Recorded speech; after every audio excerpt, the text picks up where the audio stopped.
وہ آئینے کے سامنے کھڑی خود کو سنوارنے میں مصروف تھی۔ اس نے جھکتے ڈریسنگ ٹیبل پر لپسٹک واپس رکھی اور ایک نگاہ آئینے میں نظر آتے اپنے عکس پر ڈالی۔ سرخ رنگ کی شارٹ فراک کے ساتھ چوڑی دار پاجامہ پہنے وہ بہت دلکش نظر آ رہی تھی۔ ہلکا پھلکا میک اپ اس کے نقوش کو مزید نکھار رہا تھا۔ بالوں کو اونچی پونی میں قید کیے وہ جانے کے لیے تیار تھی، مگر آج اس کا دل بہت بے چین تھا۔ اس نے آج جب صالحہ بیگم سے اجازت مانگی تو ان کے خاموشی سے اقرار کرنے پر وہ حیران ہوئی تھی۔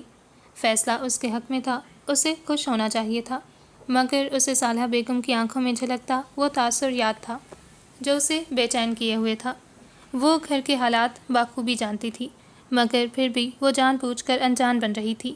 پر اس کے گھر بیٹھ جانے سے یہ بگڑے حالات سنور تو نہیں سکتے تھے، اور ویسے بھی اس بار وہ عمل کو انکار نہیں کر سکتی تھی۔ پچھلے ہفتے بھی وہ گھر کے حالات کی وجہ سے اس کے ساتھ نہیں جا پائی تھی۔ عمل نے اسے بہت چاہت سے بلایا تھا۔ دل فوراً دماغ کی سوچوں پر حاوی ہوا۔ اچھا ہے وہ آج باہر جائے گی تو اس کا دل بھی بہل جائے گا، مگر پھر اس کی آنکھوں کے سامنے صالحہ بیگم کا چہرہ آیا۔ دل پر پھر بوجھ پڑ گیا تھا کہ اچانک سماعت سے فون کی آواز ٹکرائی۔ نظریں بے اختیار گھڑی کی جانب گئیں۔ 6 بج چکے تھے۔ اس نے ہاتھ آگے بڑھاتے فون اٹھایا۔ اسکرین پر جگمگاتا نام عمل کا تھا۔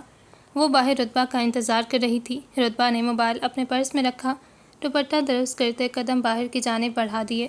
لاؤنج میں اس کی صرف اسپا بیٹھی دکھائی دی۔ وہ اسے اپنے جانے کی اطلاع دیتی باہر آ گئی، جبکہ اس کے وجود کو 2 متفکر آنکھیں تب تک دیکھتی رہیں جب تک وہ ان سے اوجھل نہیں ہو گئی۔ صالحہ بیگم اس کے لیے بہت پریشان تھیں، پر جب اولاد آپ کے قد کے برابر پہنچ جائے تو وہ آپ کے لیے پریشانی کا سامان بنتی ہے۔ وہ اس کے تحفظ کے لیے دعا گو تھیں، مگر کون جانتا تھا کہ ان کی یہ دعا قبولیت کی منازل طے کر پائے گی بھی یا نہیں۔ اسے گیٹ سے نکلتے ہی سامنے سیاہ رنگ کی گاڑی کھڑی نظر آئی۔ وہ اس گاڑی کو پہچانتی تھی۔ وہ قدم اٹھاتی گاڑی تک گئی اور پچھلا دروازہ کھولتے اندر بیٹھ گئی۔ سامنے بیٹھی عمل اور اس کے درمیان مسکراہٹوں کا تبادلہ ہوا۔ اس کی گاڑی میں بیٹھتے ہی عمل کے کہنے پر ڈرائیور نے گاڑی سٹارٹ کی۔ "You are looking so pretty رتبہ"۔ اپنی تعریف پر رتبہ مسکرائی اور سر کو خم کرتے بولی، "تھینک یو"۔ اس نے عمل کی جانب دیکھا جو گہرے سبز رنگ کی گھٹنوں تک آتی سلیو لیس فراک کے ساتھ ہم رنگ ٹراؤزر میں ملبوس اسے ہی دیکھ رہی تھی۔ اس کے سیاہ بال پشت پر بکھرے تھے۔ اس سے پہلے کہ رتبہ اس کی تعریف کے لیے منتخب کیے گئے الفاظ اپنی زبان سے ادا کرتی، عمل کا فون بجنے لگا۔ اس نے کال اٹینڈ کرتے فوراً کان سے لگایا۔ "ہاں ہاں، بس ہم ابھی کچھ دیر میں پہنچنے والے ہیں"۔ عمل نے دوسری جانب سے پوچھے جانے والے سوال کا جواب دیا۔ "ہاں ہاں، رتبہ بھی میرے ساتھ ہے"۔ وہ رتبہ کی جانب دیکھتی بولی اور کال ختم کرتے موبائل واپس اپنی گود میں رکھ دیا۔ "مجھے کچھ بتاؤ تو صحیح عمل کہ ہم کہاں جا رہے ہیں"۔ رتبہ کے پوچھنے پر عمل فوراً بولی، "اٹس اے سرپرائز رتبہ"۔ پر پھر بھی عمل، اب میرا تجسس بڑھتا جا رہا ہے۔ رتبہ کے چہرے پر الجھن تھی۔ "فکر مت کرو رتبہ، آج تمہیں بہت مزہ آئے گا۔ آج کا ایونٹ تم کبھی نہیں بھولو گی، میرا مطلب ہم آج بہت انجوائے کریں گے"۔ وہ اپنی بات کی وضاحت کرتی مسکرائی۔ رتبہ بھی مسکراتے ہوئے خاموش ہو گئی۔ کچھ دیر بعد ان کی گاڑی ایک فارم ہاؤس کے سامنے جا رکی۔ وہ دونوں گاڑی سے اتریں کہ عمل بولی، آج ہمیں یہاں شہریار لاشاری نے انوائٹ کیا ہے"۔ اس نام پر رتبہ کے کان کھڑے ہوئے۔ "وہی شہریار جس سے میں نے تمہیں اس دن پارٹی میں ملوایا تھا"۔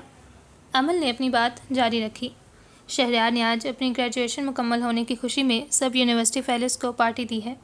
عمل کی بات مکمل ہوتے ہی رتبہ بولی،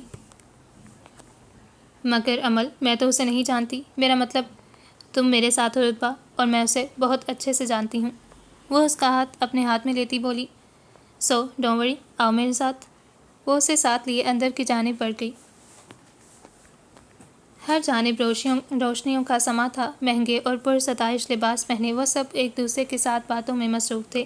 سوئمنگ پول سے کچھ فاصلے پر موجود اس لان کو بہت نفاست سے سجایا گیا تھا۔ عمل اور رتبہ بھی وہیں کھڑی آس پاس کا جائزہ لے رہی تھیں کہ عمل کا فون بجنے لگا۔ فون پر جگمگاتا نام دیکھ کر عمل رتبہ سے ایکسکیوز کرتے قدم اٹھاتی کچھ فاصلے پر گئی اور کال اٹینڈ کرتے فون کان سے لگایا کہ شہریار کی آواز سماعت سے ٹکرائی۔ "عمل، میری بات غور سے سنو"۔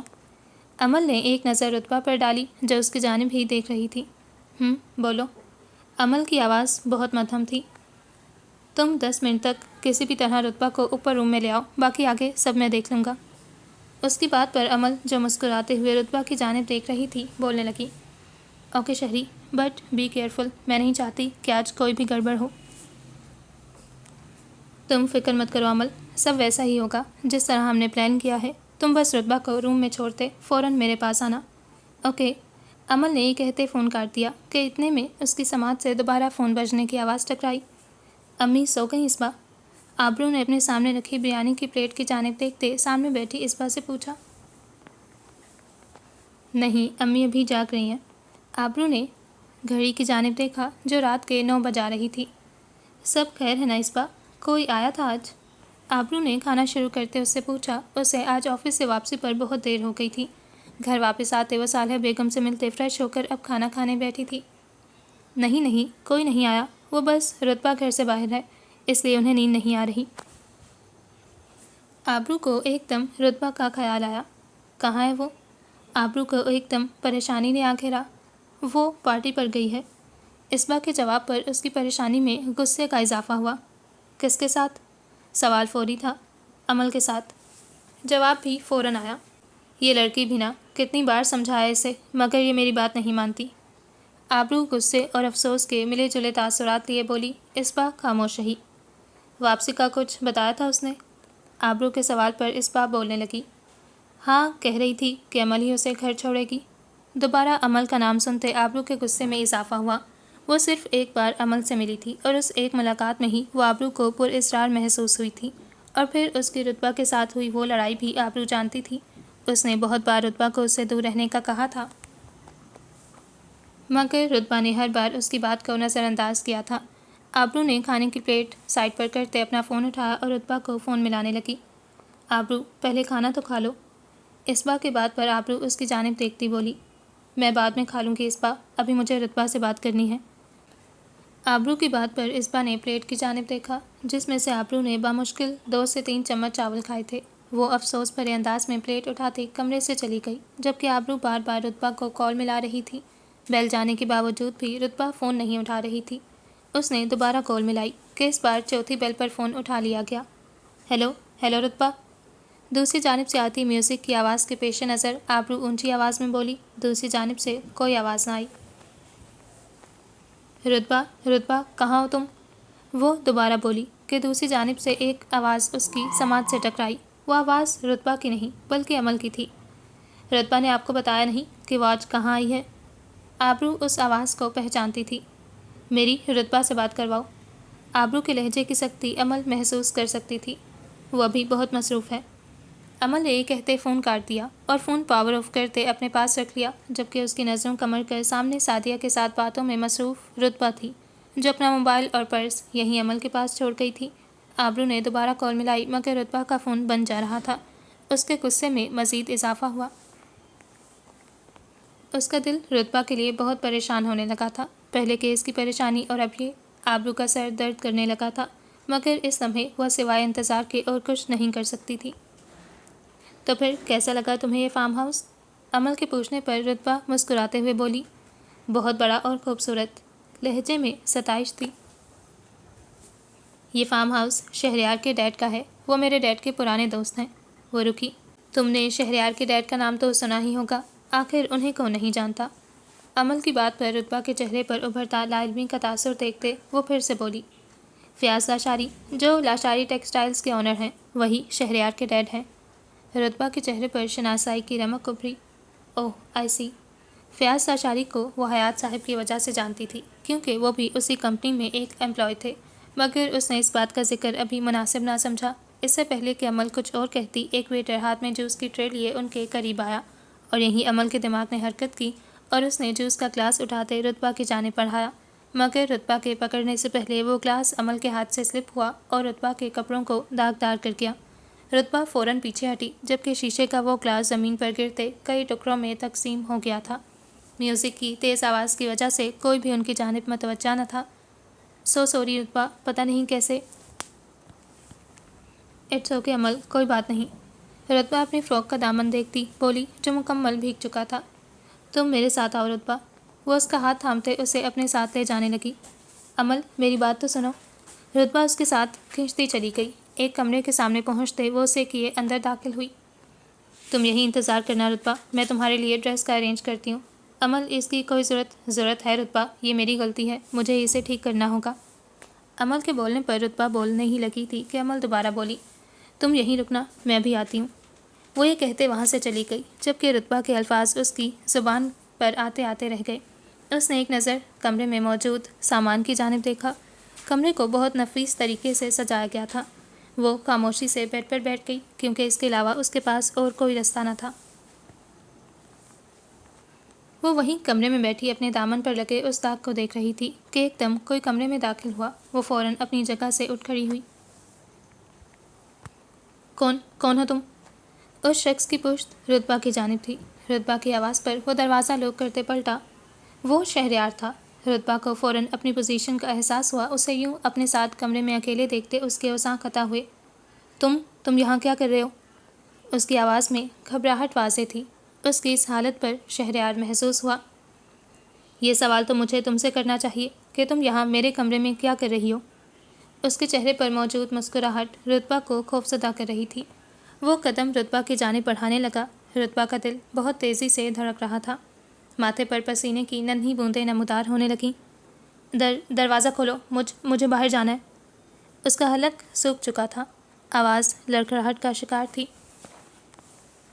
سرخ رنگ بہت جچ آئے تم پر۔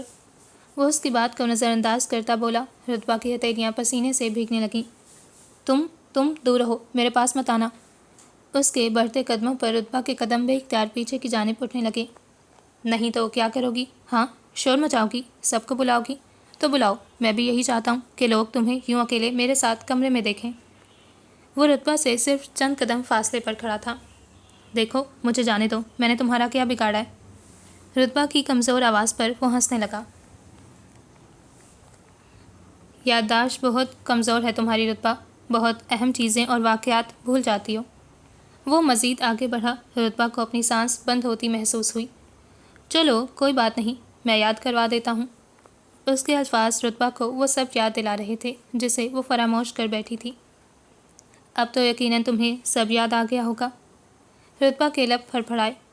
تو تم اس کا بدلہ؟ رتبہ کو اپنی آواز کہیں دور سے آتی محسوس ہوئی۔ ہاں بالکل، مگر اپنے انداز میں۔ شہریار نے ہاتھ آگے بڑھاتے اس کے گال کو چھونے کی کوشش کی کہ رتبہ اسے دھکا دیتے سائڈ سے نکل گئی، مگر اس کے قدم شہریار کے الفاظ پر پتھر ہوئے۔ یہ دروازہ آج میرا انتقام پورا ہونے کے بعد ہی کھلے گا۔ وہ اس کے قریب آیا۔ ابھی دیکھنا میں تمہاری عزت کو سب کے سامنے کیسے دو کوڑی کا کرتا ہوں۔ پارسائی کا بہت مان ہے نا تمہیں، اب دیکھنا۔ اس نے پاس پڑا گلدان پوری شدت سے زمین پر دے مارا۔ رتبہ نے فوراً اپنے کانوں پر ہاتھ رکھے۔ اس نے اسی انداز میں دوسرا گلدان اٹھاتے زمین پر دے مارا۔ وہ اسی انداز میں کمرے میں موجود تمام چیزیں اٹھا کر زمین پر پھینکنے لگا۔ کانچ کے ٹوٹنے کی آواز بہت اونچی تھی۔ یہ کیا کر رہے ہو تم؟ رتبہ اس کی اس حرکت کی وجہ سمجھنے سے قاصر تھی۔ تمہاری بربادی کا انتظام۔ باہر سے آتی لوگوں کی آوازوں پر وہ اس کے قریب آیا۔ کوئی لوگ کو توڑنے کی کوشش کر رہا تھا۔ شہریار رتبہ کے قریب آیا اور اس کے دونوں ہاتھ اٹھاتے اپنے گریبان پر رکھے۔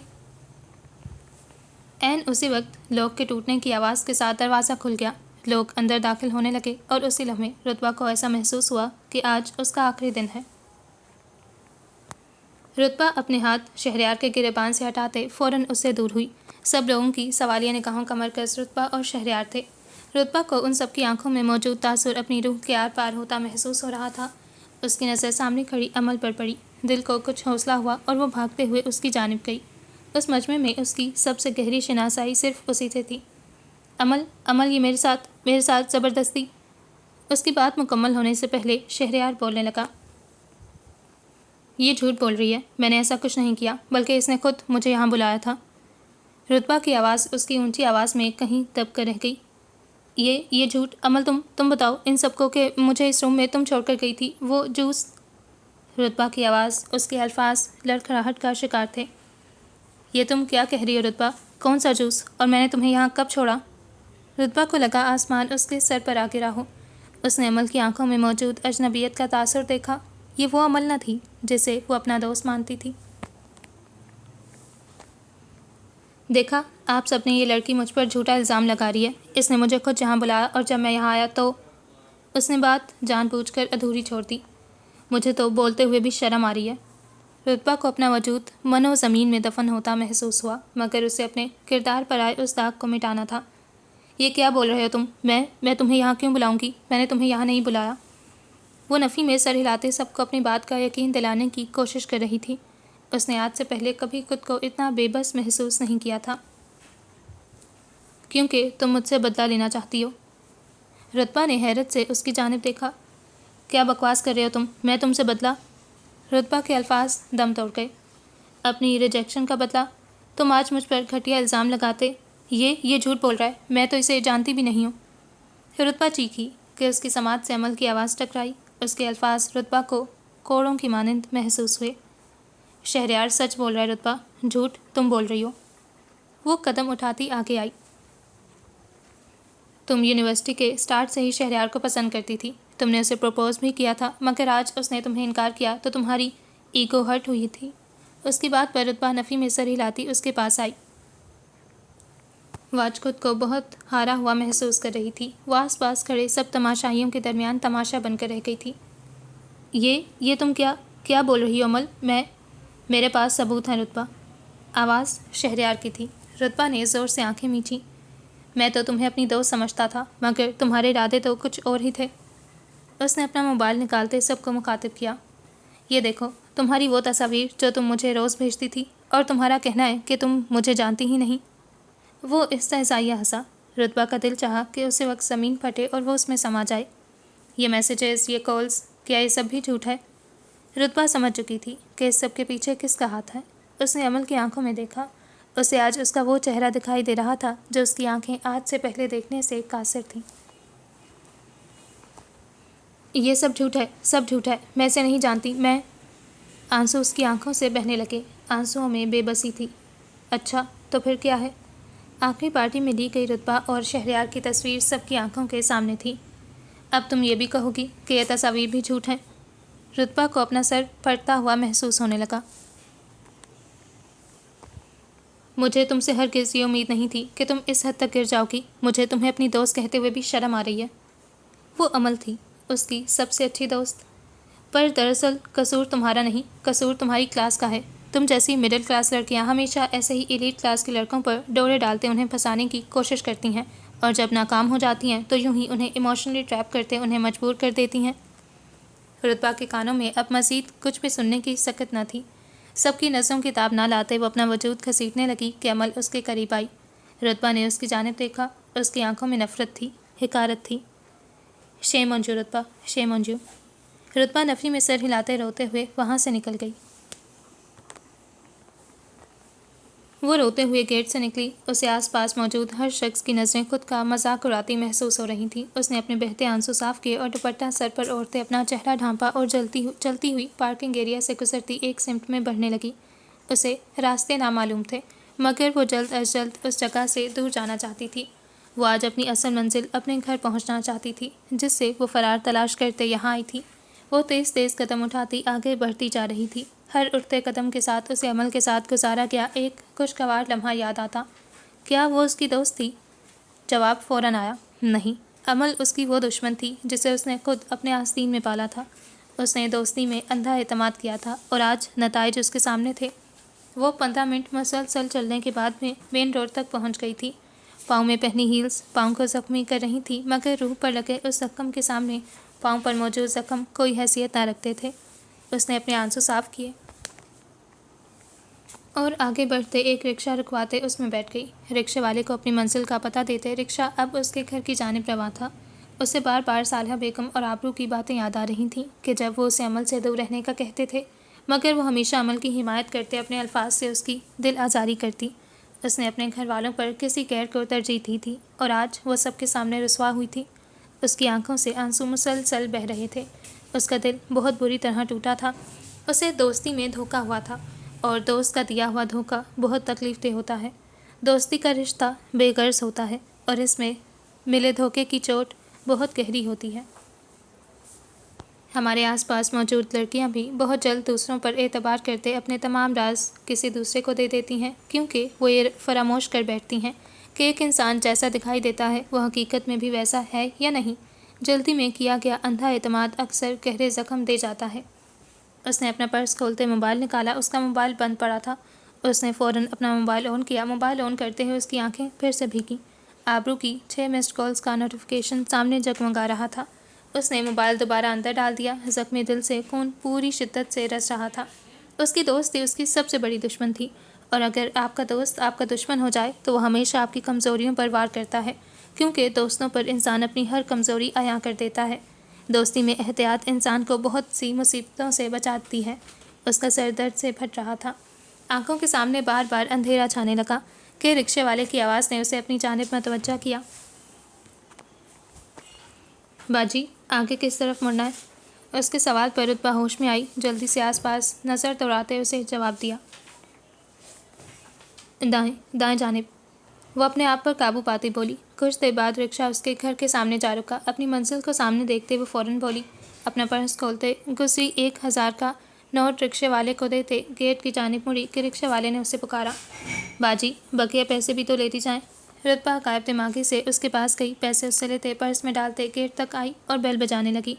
کچھ لمحے بعد گیٹ کھل گیا۔ گیٹ کھولنے والی آبرو تھی۔ آبرو کے چہرے پر اپنے لیے فکر دیکھتے رتبہ کا دل چاہا کہ ابھی زمین پھٹے اور وہ اس میں دفن ہو جائے۔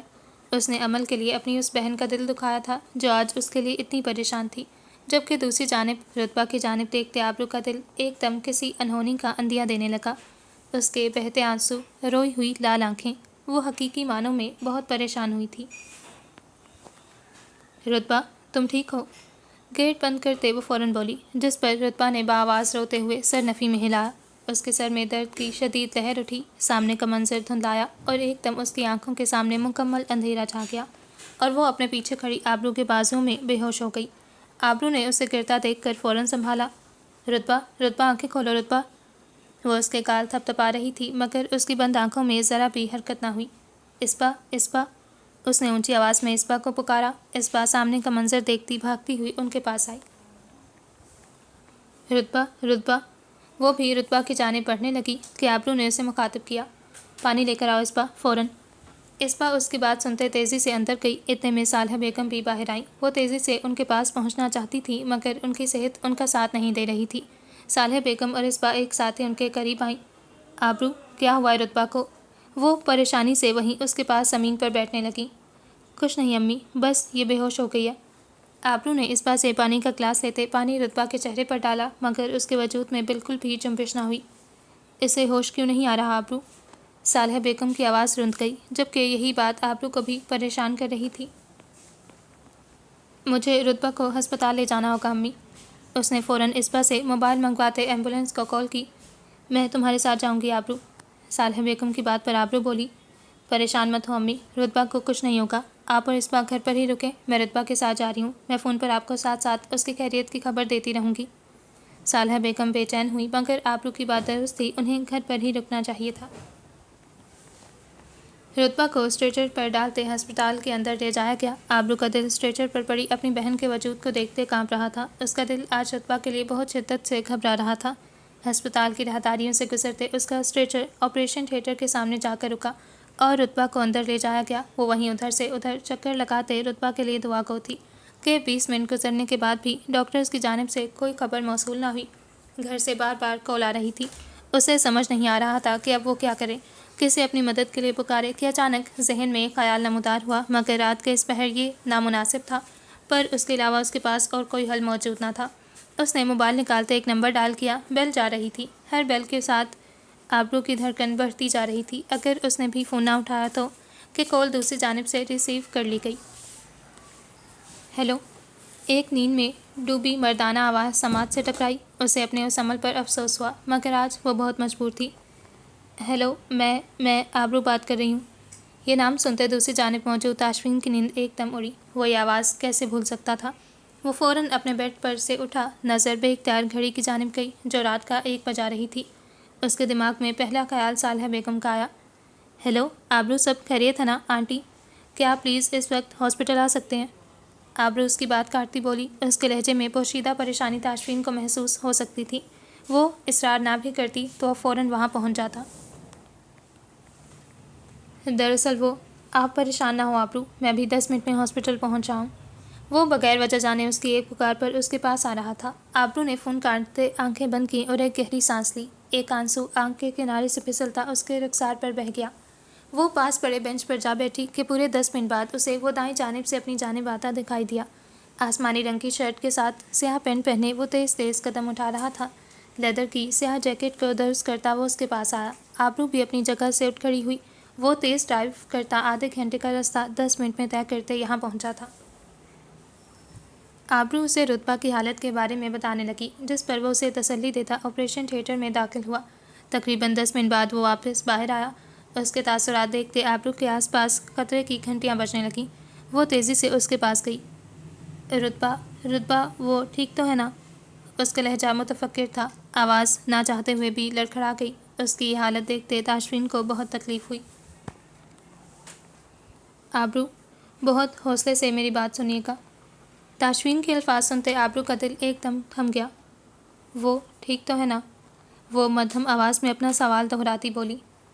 رتبہ کو نروس بریک ڈاؤن ہوا ہے۔ آبرو کو لگا اسے سننے میں غلطی ہوئی ہے۔ اس نے کچھ بولنا چاہا مگر اس کی آواز، اس کے الفاظ اس کا ساتھ چھوڑ گئے، کیونکہ بات اپنوں پر آ گئی تھی۔ انسان اپنی ذات کے دکھ تکالیف تو برداشت کر لیتا ہے، مگر معاملہ جب اپنوں کا ہو تو بڑے سے بڑا انسان بھی کمزور پڑ جاتا ہے۔ آپ یوں ہمت مت ہاریں، ڈاکٹرز اپنی پوری کوشش کر رہے ہیں، انشاءاللہ رتبہ کو کچھ نہیں ہوگا۔ آبرو نے سامنے کھڑے تاشفین کو دیکھا اور اپنی آنسوؤں سے بھری آنکھیں لیے واپس اس بینچ پر جا بیٹھی اور اپنا سر اپنے دونوں ہاتھوں میں گرا لیا۔ جبکہ سامنے کھڑے تاشفین کے اختیار میں ہوتا تو وہ اس کے ان آنسوؤں کے پیچھے موجود ہر وجہ کو ختم کر دیتا۔ آدھا گھنٹہ مزید گزر چکا تھا مگر ڈاکٹرز کی جانب سے رتبہ کی کوئی خبر بھی ان تک نہ پہنچی تھی۔ آبرو کا فون مسلسل بج رہا تھا مگر وہ خود میں اتنی ہمت نہ رکھتی تھی کہ وہ فون اٹھاتے صالحہ بیگم کو رتبہ کے بارے میں کچھ بھی بتا پاتی۔ وہ آج خود کو بہت کمزور اور بے بس محسوس کر رہی تھی۔ پاس کھڑا تاشفین جو تب سے اس کی یہ حالت دیکھ رہا تھا، قدم اٹھاتا اس کے قریب آیا اور اس کے موبائل کی اسکرین پر جگمگاتا نام دیکھا کہ کال دوسری جانب سے کاٹ دی گئی۔ چند سیکنڈز بعد دوبارہ کال آنے لگی۔ آپ فون اٹھائیں آبرو۔ اس کی آواز پر تاشفین نے اپنا جھکا ہوا سر اٹھاتے اس کی جانب دیکھا۔ دونوں کی نظریں ملیں۔ آبرو کا آنسوؤں سے تر چہرہ اور سرخ آنکھیں دیکھتے تاشفین نے فوراً نظروں کا زاویہ بدلا۔ اس نے آج پہلی بار اسے یوں روتے ہوئے دیکھا تھا۔ وہ مجھ سے رتبہ کے بارے میں پوچھیں گی، میں انہیں کیا جواب دوں گی؟ اس کا ٹوٹا ہوا لہجہ، روندھی ہوئی آواز، تاشفین کے لیے صبر کرنا بہت مشکل تھا۔ اس نے ہاتھ آگے بڑھاتے آبرو سے اس کا موبائل مانگا۔ آبرو نے پہلے نہ سمجھی سے اس کی جانب دیکھا۔ تاشفین نے اس کے موبائل کی جانب اشارہ کیا، جس پر آبرو نے اپنا موبائل اٹھاتے تاشفین کو تھما دیا۔ تاشفین نے کال ریسیو کرتے فون کان سے لگایا۔ صالحہ بیگم کی آواز آبرو کی سماعت سے بھی ٹکرائی مگر الفاظ واضح نہ تھا، پر آواز میں موجود درد، بے چینی وہ بخوبی محسوس کر سکتی تھی۔ تاشفین نے بہت تحمل سے انہیں ڈھکے چھپے الفاظ میں رتبہ کی حالت کا بتاتے، انہیں تسلی دیتے، رتبہ کے لیے دعا کرنے کا کہتے فون کاٹ دیا اور موبائل واپس آبرو کو تھمایا کہ آبرو بولی، آپ نے امی سے جھوٹ کیوں بولا؟ اگر رتبہ کو کچھ ہو گیا تو میں انہیں کیا جواب دوں گی؟ آبرو کے اس سوال پر تاشفین فوراً بولا، اللہ پر بھروسہ رکھیں آبرو، وہ بہت رحیم ہے، ہر چیز پر قادر، اس سے دعا مانگیں، وہ آپ کی دعا ضرور سنے گا۔ اس کی آواز اور الفاظ بہت پر اثر تھے۔ وہ یہ کہتے واپس کچھ فاصلے پر جا کر کھڑا ہو گیا۔ آبرو نے آنکھیں بند کرتے اس کائنات کے مالک، ہر بشر کو پیدا کرنے والے اپنے رب سے اپنی بہن کی تندرستی کی دعا مانگی۔ آدھا گھنٹہ مزید گزرا کہ آپریشن تھیٹر کا دروازہ کھلا اور ڈاکٹرز باہر آئے۔ آبرو تیزی سے اٹھتی ان کے قریب گئی۔ اس کے کچھ کہنے سے پہلے ایک ڈاکٹر بولنے لگا، مریض کو نروس بریک ڈاؤن ہوا تھا مگر اب ان کی جان خطرے سے باہر ہے۔ آبرو کے لب بے ساختہ مسکراہٹ میں ڈھلے۔ اس کی بہن ٹھیک تھی؟ ہاں، وہ ٹھیک تھی، اس کی جان بچا لی گئی تھی، اس کے رب نے اس کی دعا سن لی تھی۔ اس نے آنکھیں بند کرتے چہرے پر ہاتھ پھیرتے اپنے رب کا شکر ادا کیا، جبکہ پاس کھڑے تاشفین کے ہونٹ بھی آسودہ مسکراہٹ میں ڈھلے۔ مگر اگلے 48 گھنٹے ان کے لیے بہت ضروری ہیں، آپ بس ان کے لیے دعا کریں کہ انہیں جلد ہوش آ جائے۔ ڈاکٹرز کی بات پر آبرو فوراً بولی، کیا میں اسے دیکھ سکتی ہوں؟ ڈاکٹر کے جواب دینے سے پہلے تاشفین بولا، جی آپ اندر جا سکتی ہیں۔ آبرو نے تاشفین کی جانب دیکھا اور پھر اندر چلی گئی۔ اس کے جانے پر تاشفین ڈاکٹر سے بات کرنے لگا۔ اندر داخل ہوتے آبرو کی نظر رتبہ پر پڑتے ہی اس کی آنکھیں بھیگیں۔ وہ اس کے قریب گئی اور ہاتھ بڑھاتے اس کے بالوں کو سہلایا اور جھکتے اس کا ماتھا چوما اور اس کا ہاتھ اپنے ہاتھ میں لیے نم آنکھوں کے ساتھ مسکرائی۔ یہ منظر دروازے میں کھڑے تاشفین نے اپنی آنکھوں سے دیکھا اور اسے وہیں چھوڑتے وہ باہر آ گیا۔ آبرو صالحہ بیگم کو کال کرتے انہیں رتبہ کی صحت یابی کی اطلاع دے چکی تھی۔ صالحہ بیگم ابھی ہسپتال آنے پر بازد تھی، مگر آبرو نے انہیں فی الحال گھر پر رکنے اور صبح ہوتے ہی ہسپتال آنے کا کہتے تسلی دی تھی، کیونکہ اس وقت مریض کے ساتھ کسی ایک اٹینڈنٹ کو ہی رکنے کی اجازت تھی۔ ڈاکٹرز آبرو کو باہر بھیجتے رتبہ کا دوبارہ معائنہ کر رہے تھے۔ تاشفین بھی انہیں ڈاکٹرز کے ساتھ موجود تھا۔ آبرو باہر بینچ پر آ بیٹھی۔ وہ خود کو کافی حد تک پرسکون محسوس کر رہی تھی۔ اب اسے رتبہ کی اس حالت کے پیچھے موجود وجہ کا پتہ لگانا تھا کہ آخر پارٹی میں ایسا کیا ہوا تھا جس نے اسے ہسپتال کے بستر تک پہنچا دیا۔ اتنا تو وہ جانتی تھی کہ اس کی اس حالت کی ذمہ دار کہیں نہ کہیں عمل ہے۔ اسے عمل سے ہوئی اپنی بات یاد آنے لگی۔ اس نے موبائل نکالتے کچھ پل سوچا کہ کون اسے پارٹی میں ہوئی تمام باتیں بتا سکتا ہے، کہ ایک دم ذہن میں خیال آیا۔ اس کے پاس سعدیہ کا نمبر تھا۔ موبائل آن کرتے اس کی نظر سامنے لکھے ہندسوں پر پڑی۔ اس وقت رات کے 4 بج رہے تھے۔ کال کے لیے وقت مناسب نہ تھا، مگر کال ضروری تھی۔ اس نے نمبر ڈائل کرتے فون کان سے لگایا۔ بیل جاتی رہی مگر کسی نے فون نہ اٹھایا۔ آبرو نے دوبارہ کال ملائی۔ اس بار آخری بیل پر فون اٹھا لیا گیا۔ سعدیہ کی نیند میں ڈوبی آواز اس کی سماعت سے ٹکرائی۔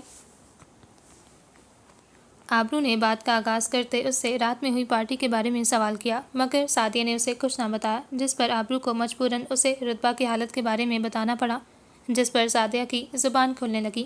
آبرو کو رتبہ پر افسوس جبکہ عمل پر غصہ آنے لگا۔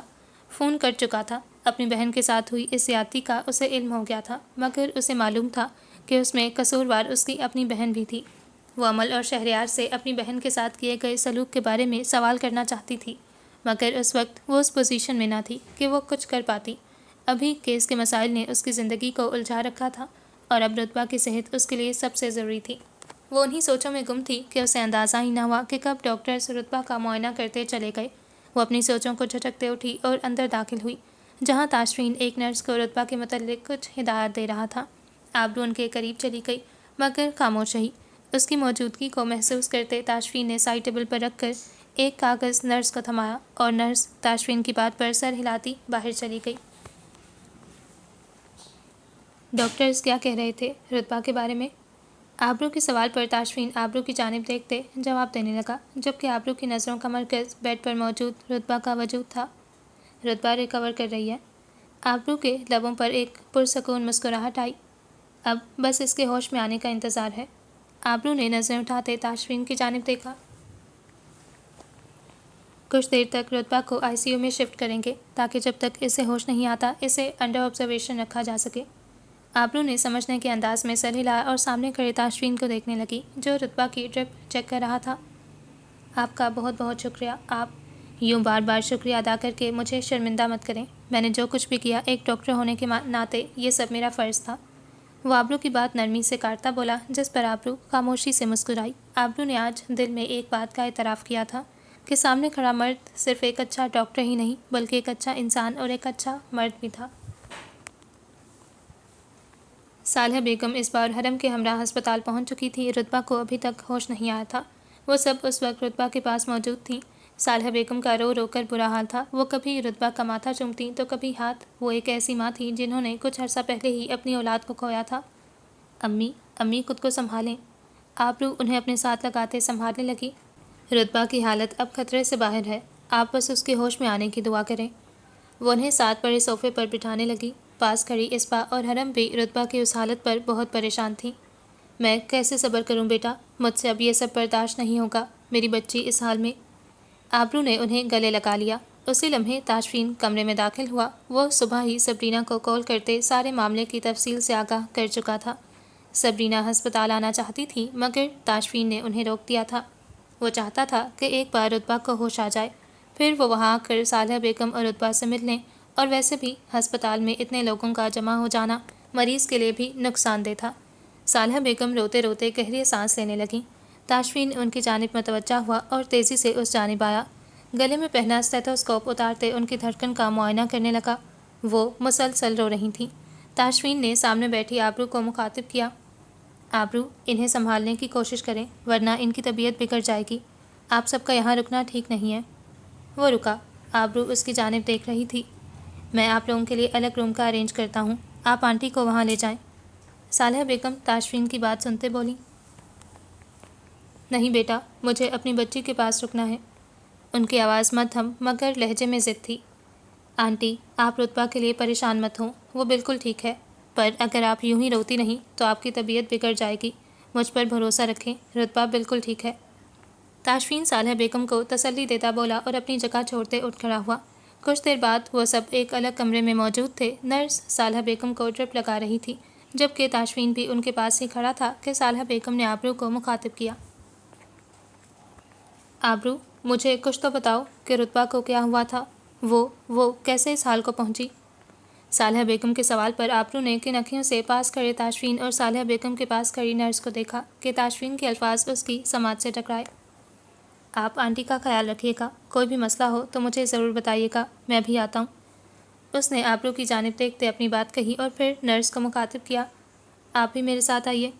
وہ دونوں روم سے باہر جا چکے تھے، جبکہ آبرو اس کے اس عمل پر حیران ہوئی کہ وہ کیسے اس کی خاموشی کے پیچھے چھپی بات سمجھ گیا تھا۔ آبرو، مجھے کچھ تو بتاؤ بیٹا۔ صالحہ بیگم کی آواز پر وہ ان کی جانب متوجہ ہوئی اور مناسب الفاظ میں انہیں اس رات پارٹی میں ہوا واقعہ کہہ سنایا۔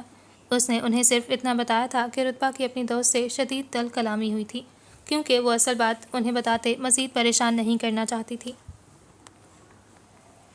وہ اپنے عالی شان کمرے میں بیٹھی اس وقت اپنے پاؤں کا مساج کروا رہی تھی۔ کمرے میں ہر جانب، ہر دیوار پر اسی کی چھوٹی بڑی تصویریں نصب تھیں۔ وہ ایک خود پسند اور ضدی لڑکی تھی جسے رتبہ صدیقی نے پہچاننے میں غلطی کی تھی۔ وہ آنکھیں بند کیے کسی گہری سوچ میں گم تھی کہ اس کا فون بجنے لگا۔ اس نے آنکھیں کھولتے ہاتھ آگے بڑھایا اور اپنا موبائل اٹھاتے اسکرین پر جگمگاتا نام دیکھا۔ کال شہریار کی تھی۔ اس نے ہاتھ کے اشارے سے ملازمہ کو کمرے سے باہر بھیج دیا اور کال اٹینڈ کرتے فون کان سے لگایا کہ شہریار کی آواز اس کی سماعت سے ٹکرائی۔ اب کیسا فیل کر رہی ہیں آپ امل افندی؟ امل مسکراتے ہوئے جواب دینے لگی، ریلیکسڈ۔ اس ایک لفظی جواب میں اس کی کیفیات عیاں تھی۔ ایک خبر ہے تمہارے لیے۔ کہو۔ امل نے سائڈ ٹیبل پر پڑا جوس کا گلاس اٹھاتے اپنے لبوں سے لگایا، کل رات رتبہ کو نروس بریک ڈاؤن ہوا ہے۔ امل ایک دم حیران ہوئی مگر خاموش رہی۔ لگتا ہے کافی سیریس تھی وہ اس دوستی کو لے کر۔ وہ طنزیہ بولا، تمہیں یہ خبر کس نے دی؟ سعدیہ کی کال آئی تھی۔ جواب فوراً آیا، بہت افسوس ہوا مجھے، بچ گئی یا؟ امل کی بات پر وہ ہنسا۔ امل نے جان بوجھ کر بات ادھوری چھوڑ دی، بچ گئی، بلکہ یہ کہنا مناسب ہوگا کہ تمہاری دوستی نے اسے بچا لیا۔ امل استہزائیہ انداز میں بولنے لگی، بالکل، میری دوستی اس کے لیے کافی اہم تھی۔ خیر، اس کا چیپٹر اب میں اپنی زندگی سے کلوز کر چکی ہوں شہریار۔ وہ رکی۔ آئندہ میرے سامنے اس کا ذکر کر کے میرا موڈ خراب مت کرنا، بائے۔ وہ یہ کہتے فون کاٹ چکی تھی۔ رتبہ کو کچھ دیر پہلے ہی ہوش آیا تھا۔ اس کے آس پاس موجود ہر شخص کے چہرے پر پرمسرت مسکراہٹ تھی۔ ان سب کو پریشانی کے بعد راحت نصیب ہوئی تھی۔ وہ سب رتبہ سے ہلکی پھلکی باتیں کرتے اسے مطمئن رکھنے کی کوشش کر رہے تھے، کیونکہ ڈاکٹرز نے اس کے سامنے کوئی بھی ایسی بات جو اس کے لیے پریشانی کا باعث بنے کرنے سے سختی سے منع کیا تھا۔ جبکہ ہوش کے منازل طے کرتے ہی رتبہ کو سب یاد آنے لگا جو اس کی اس حالت کا ذمہ دار تھا، مگر اپنوں کو پاس دیکھتے، ان کے چہرے پر موجود مسکراہٹیں دیکھتے وہ پرسکون اور مطمئن محسوس کر رہی تھی۔ آبرو کو صالحہ بیگم نے حرم کے ساتھ گھر بھیجا تھا تاکہ وہ فریش ہو کر کچھ دیر آرام کر لے۔ ابھی کچھ ہی دیر گزری تھی کہ صبرینہ اور زاویار اندر داخل ہوئے۔ صبرینہ صالحہ بیگم اور صبرینہ کے قریب جاتے ان سے ملنے لگیں۔ کچھ فاصلے پر کھڑا زاویار سنجیدہ چہرہ لیے رتبہ کو دیکھ رہا تھا۔ مرجھایا ہوا چہرہ، پیلا پڑتا رنگ، آنکھوں کے نیچے گہرے ہلکے سوجی ہوئی آنکھیں، وہ صدیوں کی بیمار لگ رہی تھی۔ خود پر کسی کی نظروں کی تپش محسوس کرتے رتبہ نے زاویار کی جانب دیکھا۔ دونوں کی نظریں ملیں۔ اس کی نظروں کا سارا شوق پن ماند پڑ گیا تھا۔ زاویار کا دل بے اختیار اس کے لیے پریشان ہوا۔ وہ اسے ایسی بجھی بجھی بالکل اچھی نہیں لگ رہی تھی۔ وہ ہمیشہ دو بدو جواب دیتی ہی جچتی تھی۔ وہ نظریں پھیرتا باہر آ گیا، جہاں اسے سامنے سے تاشفین آتا دکھائی دیا۔ تاشفین زاویار کے چہرے پر چھائے تاثرات دیکھتا پریشان ہوا۔ کیا ہوا زاوی، سب ٹھیک ہے نا؟ وہ اس کے قریب آتا بولا۔ رتبہ کو کیا ہوا ہے بھائی؟ سوال انتہائی غیر متوقع تھا۔ تاشفین اس کی آنکھوں میں نظر آتا تاثر دیکھتے ٹھٹکا۔ اس کی آنکھیں تاشفین کو کچھ اور ہی سمجھا رہی تھیں۔ نروس بریک ڈاؤن ہوا تھا، زاویار فوراً بولا۔ وہ تو مجھے بھی معلوم ہے بھائی۔ وہ رکا اور تاشفین کی آنکھوں میں دیکھتا بولا، نروس بریک ڈاؤن کیوں ہوا تھا؟ میں یہ پوچھ رہا ہوں۔ اس کا لہجہ اور انداز تاشفین کو حیران کر رہا تھا۔ وہ آج ضرورت سے زیادہ ہی سنجیدہ تھا۔ مجھے نہیں معلوم زاوی، مگر جو بھی ہوا تھا وہ اس کے لیے بہت تکلیف دہ تھا۔ زاوی نے سختی سے لب بھینچے۔ تاشفین اس کے قریب آیا اور اس کے کندھے پر ہاتھ رکھا۔ فکر مت کرو زاویار، وہ اب ٹھیک ہے۔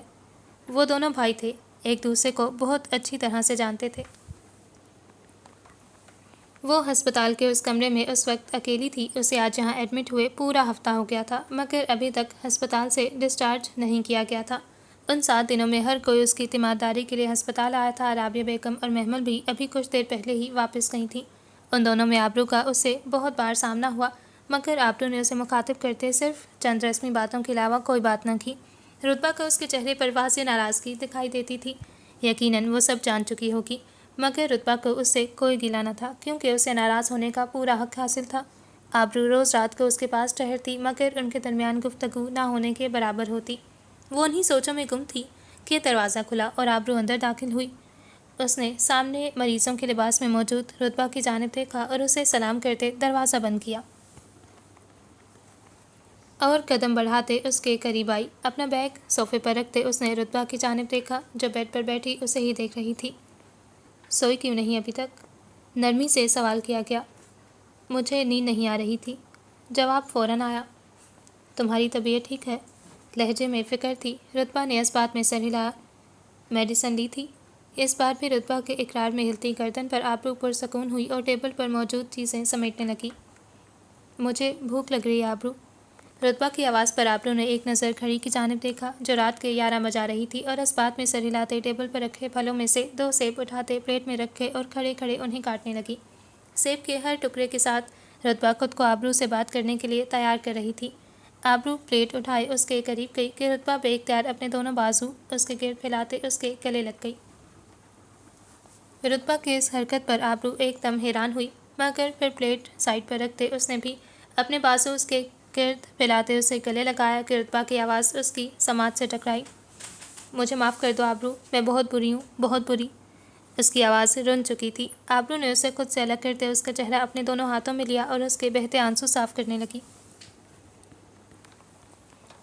تم ہمیشہ مجھے سمجھاتی تھی، مگر میں نے کبھی تمہاری بات نہیں مانی۔ ہمیشہ تم سے بدتمیزی کرتے، تمہارا دل دکھاتی تھی، تمہیں تکلیف دیتی تھی۔ میں بہت بہت بری ہوں آبرو۔ وہ رو رہی تھی۔ تمہارے ان آنسوؤں سے مجھے بھی تکلیف ہوتی ہے رتبہ۔ آبرو کی اس بات پر رتبہ نے آبرو کی جانب دیکھا، جس کی آنکھیں نم تھیں۔ میں نے ہمیشہ تمہارا بھلا چاہا ہے، اب بھی وہی چاہتی ہوں اور ہمیشہ چاہتی رہوں گی، اس لیے اب رونا بند کرو ورنہ تمہاری طبیعت بگڑ جائے گی۔ آبرو کی بات پر رتبہ فوراً بولی، مجھے اس بات کا احساس بخوبی ہو گیا ہے کہ ہمیں ہمیشہ غلط تھی۔ میں بہت بری ہوں آبرو، میں۔ رتبہ دوبارہ روتے ہوئے اپنی بات دہرانے لگی۔ تم بالکل بھی بری نہیں ہو رتبہ، بس تمہارے آس پاس برے لوگ آ گئے تھے، جنہیں وقت نے خود ہی تم سے دور کر دیا ہے۔ آبرو نے ہاتھ بڑھاتے اس کے آنسو صاف کیے اور اس کا ہاتھ اپنے ہاتھ میں لیتے بولی، میں عمل کو ہمیشہ اپنا اچھا دوست مانتی تھی، مگر اس نے ماضی کو بھول جاؤ رتبہ، صرف اس سے حاصل ہونے والا سبق یاد رکھو جو تمہیں مستقبل میں فائدہ دے گا، اور خدا کا شکر ادا کرو کہ وقت پر ہی سب کی حقیقت تم پر آشکار ہو گئی۔ آبرو اسے سمجھانے لگی، شاباش، اب رونا بند کرو اور مستقبل میں اپنے آس پاس موجود لوگوں پر اعتبار کرنے میں ہمیشہ محتاط رہنا، کیونکہ جو جیسا نظر آتا ہے وہ ویسا ہوتا نہیں۔ رتبہ آبرو کی جانب دیکھ رہی تھی، اس کے آنسو اب رک چکے تھے۔ غلطیاں انسانوں سے ہی ہوتی ہیں رتبہ، مگر کامیاب انسان وہ ہے جو اپنی کی گئی غلطی سے حاصل ہوا سبق ہمیشہ یاد رکھے اور دوبارہ اس غلطی کو نہ دہرائے۔ رتبہ نے اس بات میں سر ہلاتے اپنی آنکھیں صاف کیں۔ اب خود کو یوں پریشان مت کرو، جو ہو گیا اسے بھول جاؤ اور آنے والے کل پر دھیان دو۔ ویسے بھی 1-2 دن تک تمہیں ڈسچارج کر دیں گے، پھر گھر جاؤ گی تو مزید بہتر محسوس کرو گی۔ آبرو کی بات پر رتبہ کے ذہن میں ایک سوال بیدار ہوا، آبرو تم نے امی کو بھی سب؟ اس نے اپنا سوال ادھورا چھوڑا۔ اس کے سوال پر آبرو نے اس بات میں سر ہلایا، ہاں میں نے امی کو بھی اس بارے میں بتا دیا تھا، مگر پوری بات واضح نہیں کی۔ وہ رکی، رتبہ کی جانب دیکھا، پوری سچائی صرف میرے اور تمہارے درمیان ہی ہے۔ اب ان باتوں کو چھوڑو رتبہ، برا وقت گزر چکا ہے۔ وہ تو مجھے بھی معلوم ہے بھائی۔ مجھے لگا تھا کہ تم ہمیشہ کے لیے مجھ سے ناراض ہو جاؤ گی، مجھ سے کبھی بات نہیں کرو گی، میں اکیلی رہ جاؤں گی، اور میں تمہاری بہن ہوں رتبہ، میں تم سے وقتی طور پر تو خفا ہو سکتی ہوں مگر کبھی تمہیں اکیلا نہیں چھوڑ سکتی۔ آبرو نے اس کے ہاتھ تھامتے اسے جواب دیا، نہ آج چھوڑا ہے نہ کبھی چھوڑوں گی۔ آبرو نے یہ کہتے اس کے ہاتھ چھوڑے اور سائڈ پر رکھتی پلیٹ رکھی۔ تم بہت اچھی ہو آبرو۔ رتبہ کی بات پر آبرو نے اس کی جانب دیکھا۔ مجھے معلوم ہے، آبرو نے فخری انداز میں کہا، جس پر رتبہ ہنسنے لگی۔ آبرو نے سیب کا ایک ٹکڑا اٹھاتے رتبہ کو کھلایا۔ بالکل اسی انداز میں آبرو نے بھی ایک ٹکڑا آبرو کو، رتبہ نے بھی ایک ٹکڑا آبرو کو کھلایا۔ ایک مشکل گھڑی بیت گئی، رنجشیں دور ہو گئی تھیں، جس سے ماحول اب بہت پرسکون ہو چکا تھا۔ فیاض لاشاری بیڈ پر بیٹھے فون پر کسی سے بات کرنے میں مصروف تھے۔ بیڈ پر ان کے ساتھ بیٹھی فائقہ بیگم ہاتھوں کو لوشن لگاتے ان کے فارغ ہونے کی منتظر تھی۔ ان کے دماغ میں آج ایک خیال آیا تھا جسے وہ جلد از جلد عملی جامہ پہنانا چاہتی تھی۔ کچھ دیر بعد فیاض صاحب نے فون بند کرتے سائڈ پر رکھا کہ فائقہ بیگم نے انہیں مخاطب کیا، فیاض مجھے آپ سے ضروری بات کرنی ہے۔ فیاض لاشاری نے سائڈ ٹیبل پر پڑی ایک کتاب اٹھاتے ان کی جانب دیکھا۔ بولو۔ وہ کتاب کھولتے مصروف انداز میں بولے، میں سوچ رہی تھی کہ اگر ہم کمپنی کے 20% شیئر شہریار کے نام کر دیں تو۔ فیاض لاشاری چونکے اور کتاب بند کرتے ان کی جانب دیکھا۔ کیا مطلب ہے تمہاری اس بات کا؟ پہلے ہی تم 40% شیئر شاہ زین کے نام لگوا چکی ہو، اب کیا چاہتی ہو کہ میں باقی کا سب تمہارے دوسرے بیٹے کے نام لگا کر خود خالی ہاتھ بیٹھ جاؤں اور تمہارے دونوں بیٹے مل کر میرا بزنس تباہ و برباد کر دیں؟ فائقہ بیگم کی بات انہیں غصہ دلا گئی تھی۔ میں نے ایسا کب کہا فیاض؟ میرا مطلب تھا کہ آپ شاہ زین کے شیئرز میں سے ہی آدھے شیئرز شہریار کے نام کر دیں۔ فائقہ بیگم اپنا مدعا بیان کر چکی تھیں۔ کیا میں پوچھ سکتا ہوں کہ یہ خیال تمہارے دماغ میں کیوں آیا ہے؟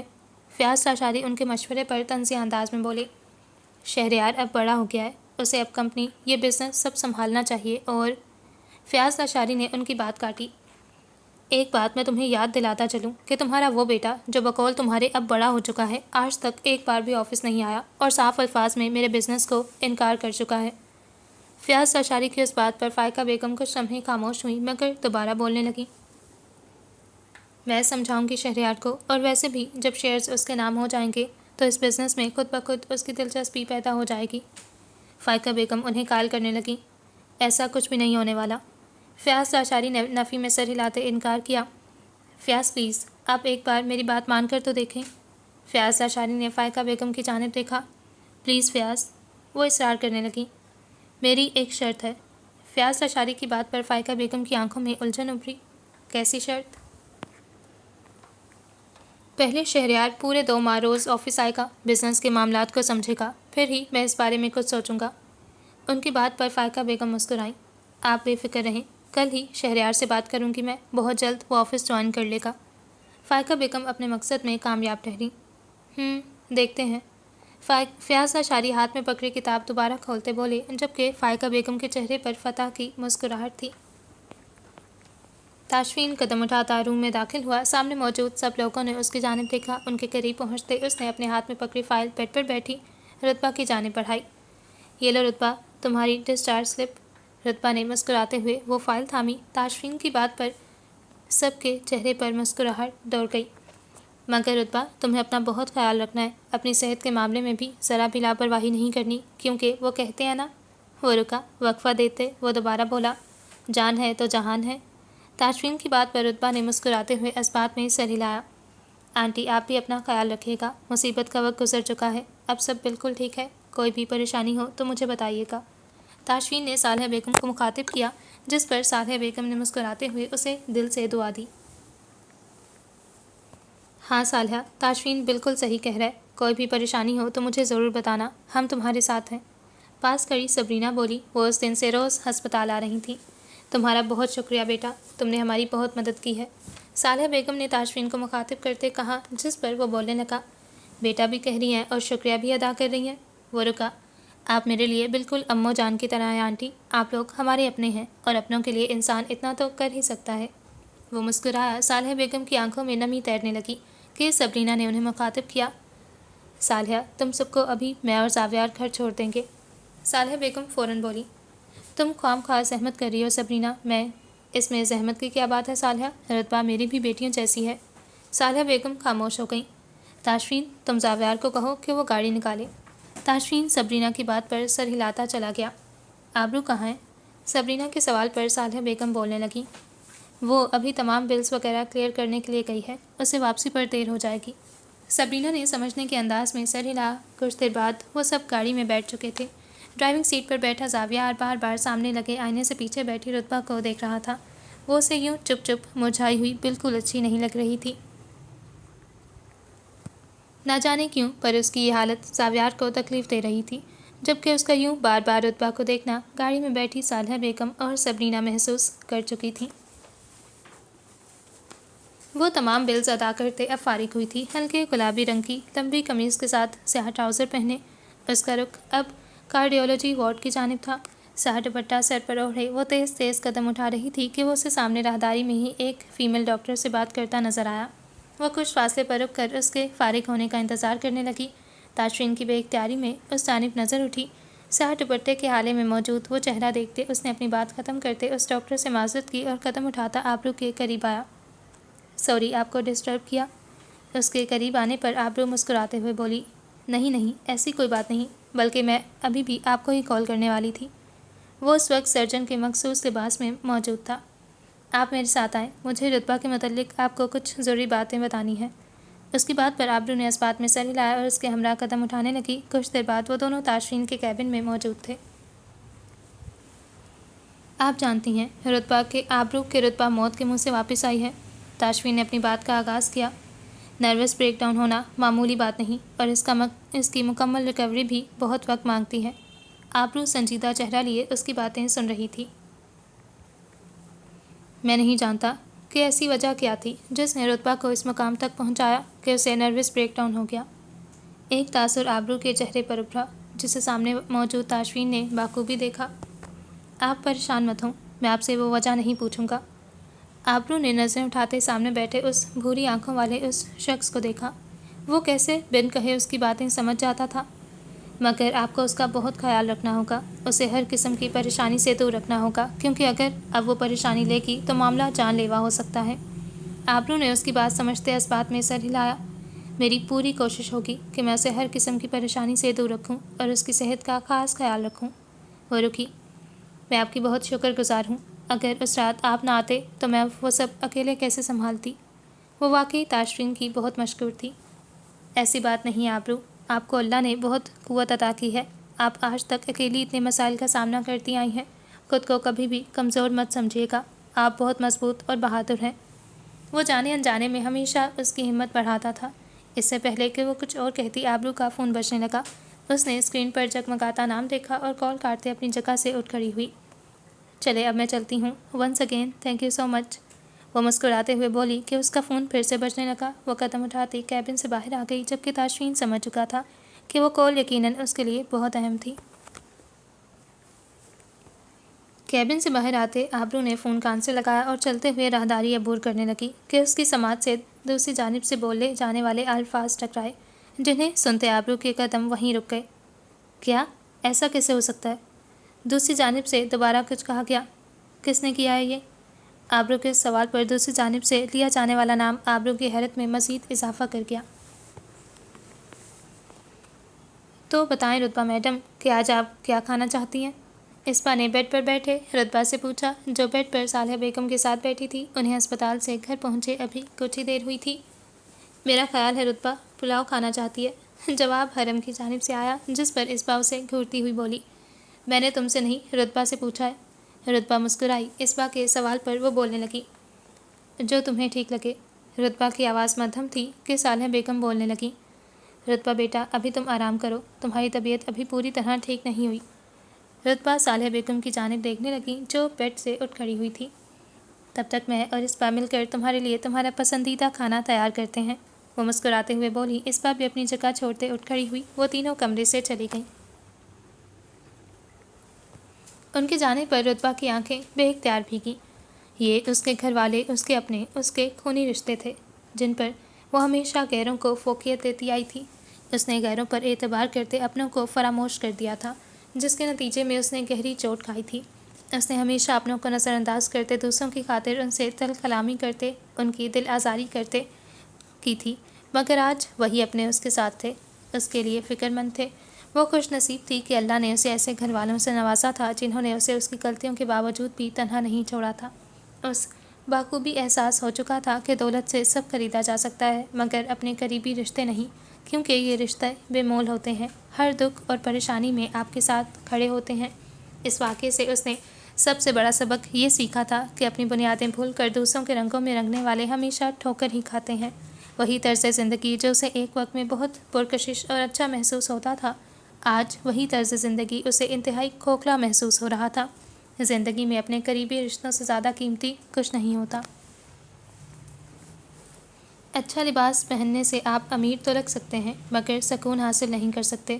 اس نے پاس پڑا موبائل اٹھایا اور گہری سانس لیتے امل کا نام لکھا۔ اس کا نمبر نکالتے اسے ایک میسج کیا: مجھے میری زندگی کا سب سے بڑا سبق دینے کے لیے تمہارا بہت شکریہ۔ یہ میسج اسے بھیجتے ہوئے اس کا نمبر بلاک کر چکی تھی۔ امل نامی اس انسان کو وہ اپنے موبائل سے ہی نہیں بلکہ اپنی زندگی سے بھی نکال چکی تھی۔ وہ ہاسپٹل سے سیدھا عدالت آئی تھی، جس کی وجہ وہی فون کال تھی جو اسے ہاسپٹل میں موصول ہوئی تھی۔ اسلم کا قتل ہو گیا تھا۔ وہ اپنا اہم ترین گواہ کھو چکی تھی، مگر سب سے حیران کن بات یہ تھی کہ اسے قتل کرنے والا کوئی اور نہیں بلکہ عماد تھا۔ وہ واقعے کی مکمل تفصیلات معلوم کروا چکی تھی۔ اسلم کی بیوی نے عماد کے خلاف FIR درج کروائی تھی، جس پر عماد کو فوراً گرفتار کر لیا گیا تھا۔ آبرو اب اسلم کی بیوی سے ملاقات کرنا چاہتی تھی۔ وہ اس وقت اپنے آفس میں موجود تھی کہ اس کا فون بجنے لگا۔ اس نے فوراً فون اٹھایا۔ ہاں، تم انہیں ادھر ہی لے آؤ پلیز۔ کال کر چکی تھی۔ کچھ لمحے بعد اسلم کی بیوی آبرو کے آفس میں بیٹھی تھی۔ اسے لانے والی سدرا تھی جو ان دونوں کے ساتھ ہی آ بیٹھی۔ پولیس اس کے تمام بیانات ریکارڈ کروا چکی تھی۔ آبرو نے سامنے بیٹھی اس عورت کو دیکھا جس کی آنکھیں رو رو کر سوجی ہوئی تھیں۔ بے شک مرنے والا ایک مجرم تھا مگر وہ اس عورت کا شوہر اور اس کے بچوں کا باپ تھا۔ کچھ دیر اسے حوصلہ دینے کے بعد آبرو نے بات کا آغاز کیا: یہ سب کیسے ہوا رحمہ؟ کیا آپ مجھے تفصیل سے ساری بات بتا سکتی ہیں؟ رحمہ نے آبرو کی جانب دیکھا اور بولنے لگی: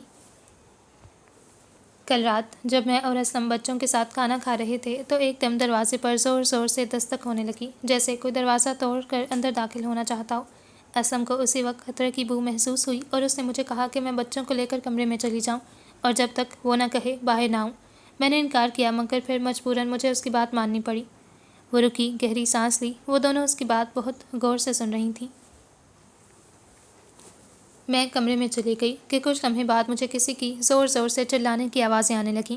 مجھ سے رہا نہ گیا۔ میں بچوں کو وہیں چھوڑتے باہر آئی کہ مجھے دور سے ہی اسلم کے ساتھ ایک آدمی کھڑا دکھائی دیا جو بہت غصے سے اسلم کا گریبان پکڑے کچھ بول رہا تھا۔ میں نے کچھ قدم مزید آگے بڑھائے تو مجھے اس کے الفاظ سنائی دیے۔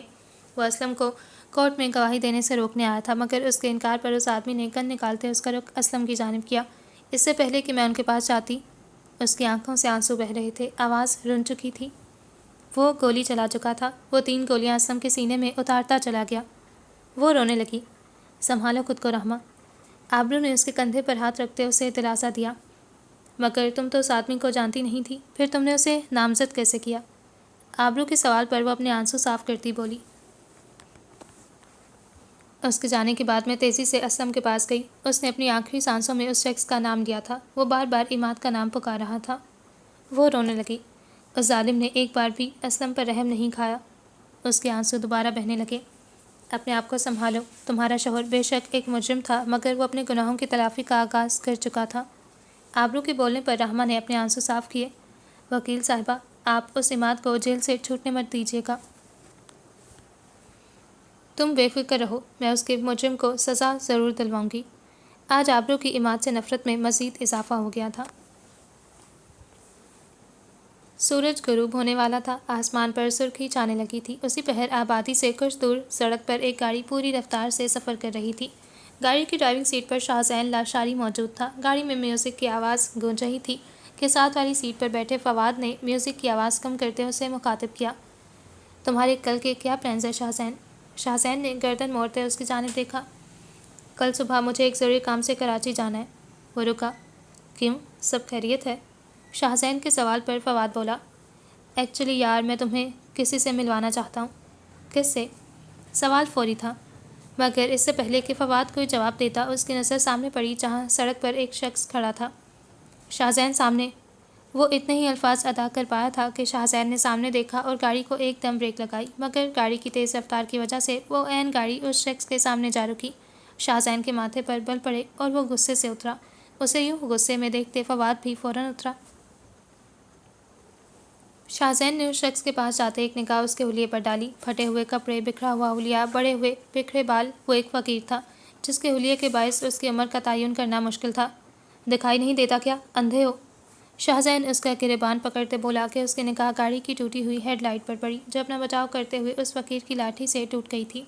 اس کے غصے میں مزید اضافہ ہوا۔ یہ کیا کیا ہے تم نے؟ اشارہ ٹوٹی ہوئی ہیڈ لائٹ کی جانب تھا۔ فواد اور اس فقیر نے بھی اس کی نظروں کے سامنے نظروں کے تعاقب میں دیکھا۔ معاف کر دو صاحب، غلطی سے ہو گیا، وہ فقیر منمنایا۔ شاہزین نے اب تک اس کا گریبان پکڑ رکھا تھا۔ غلطی مائی فٹ، تجھے اندازہ بھی ہے تو نے کتنا بڑا نقصان کیا ہے؟ اسے کیسے پورا کرے گا اب؟ وہ دھاڑا کہ فواد آگے بڑھا۔ اسے چھوڑ دو شاہزین، جانے دو۔ وہ شاہزین کو سمجھاتے ہوئے پیچھے ہٹانے لگا۔ کیوں چھوڑ دوں؟ ہاں، اس نے میرا نقصان کیا ہے، شاہزین لاشاری کا۔ وہ دوبارہ غصے سے بولا۔ صاحب معاف کر دو صاحب، میں آپ کا نقصان پورا کر دوں گا، وہ لاغر فقیر دوبارہ بولا، جس پر شاہزین استہزائیہ انداز میں ہنسا۔ تم میرا نقصان پورا کرو گے؟ ہاں، ارے اگر تمہیں بیچ بھی دوں نا تب بھی میرا نقصان پورا نہیں ہوگا، وہ حدت آمیز لہجے میں بولا۔ اس لمحے کچھ فاصلے پر کھڑا ایک سفید لباس میں موجود فقیر ان کے قریب آنے لگا۔ مجھے معاف کر دو صاحب، جسٹ شٹ اپ، وہ دھاڑا۔ جب چلنا نہیں آتا تو سڑک پر آتے کیوں؟ 2 کوڑی کی اوقات ہے تم لوگوں کی، اس نے غصے سے کہتے اس کا گریبان چھوڑتے اسے دھکا دیا، جس پر وہ اپنا توازن برقرار نہ رکھ پایا اور زمین بوس ہوا۔ پیچھے سے آتے سفید لباس والے اس فقیر نے جھکتے ہوئے اسے اٹھایا اور شاہزین کو مخاطب کرتے بولا، اوقات تو تمہاری بھی خاک کے ذریعے کے برابر ہے برخوردار۔ شاہزین اس کی جانب دیکھنے لگا۔ جن آسائشوں پر تمہیں بہت ناز ہے یہ سب فانی ہیں، وہ بولتا ہوا آگے آیا۔ بہت غرور ہے نا تمہیں اپنے اس پیسے پر، اس گاڑی، ان سب چیزوں پر؟ نہ جانے کیوں مگر شاہزین اس کے سامنے کچھ بول نہ پایا۔ مگر یاد رکھو کہ عرش سے فرش پر گرنے میں زیادہ دیر نہیں لگتی۔ فواد بھی شاہزین کے یوں خاموش ہونے پر حیران تھا۔ اپنا اصل، اپنی حقیقت تو تم جانتے نہیں ہو، ڈرو اس وقت سے جب ہر حقیقت تم پر آشکار ہو جائے گی اور تمہارا زوال شروع ہو جائے گا۔ یہ کہتے وہ وہاں رکا نہیں اور دوسرے فقیر کے ساتھ چلتا ہوا وہیں چلا گیا جہاں سے وہ آیا تھا۔ فواد ساکت کھڑے شاہزین کے پاس آیا۔ شاہزین، شاہزین، وہ شاہزین کے کندھے پر ہاتھ رکھتے اسے ہوش دلانے لگا۔ شاہزین نے گردن موڑتے اس کی جانب دیکھا اور اس کا ہاتھ اپنے کندھے سے ہٹاتا گاڑی میں جا بیٹھا، جبکہ فواد بھی سر جھٹکتا گاڑی کی جانب بڑھ گیا۔ فیصلہ سنایا جا چکا تھا۔ عماد کو عمر قید بامشقت جبکہ باقی دونوں ملزمان کو 20 سال قید بامشقت کی سزا سنائی گئی تھی۔ وہ کمرہ عدالت سے نکلتے سب سے پہلے وردہ کے والدین سے ملی۔ ان کے چہرے پر موجود خوشی دیدنی تھی۔ آج ان کی بیٹی کی روح کو سکون ملا تھا۔ ان سے ڈھیروں دعائیں لیتے اس کی ملاقات رحمہ سے ہوئی تھی، جس نے آج عماد کے خلاف گواہی دیتے آبرو کے لیے آسانی پیدا کی تھی اور عماد کو اس کے انجام تک پہنچایا تھا۔ وہ آج بہت خوش تھی۔ حق اور سچ کی جیت ہوئی تھی، مگر دل میں ایک ڈر موجود تھا۔ اس کی وجہ سے وہ انجان تھی۔ وہ رحمہ سے ملتے ابھی ادھر ہی کھڑی تھی کہ اس کی نظر سامنے کھڑے اشر پر پڑی۔ عین اسی لمحے اشر نے بھی اس کی جانب دیکھا اور قدم اٹھاتا اس کے پاس آیا۔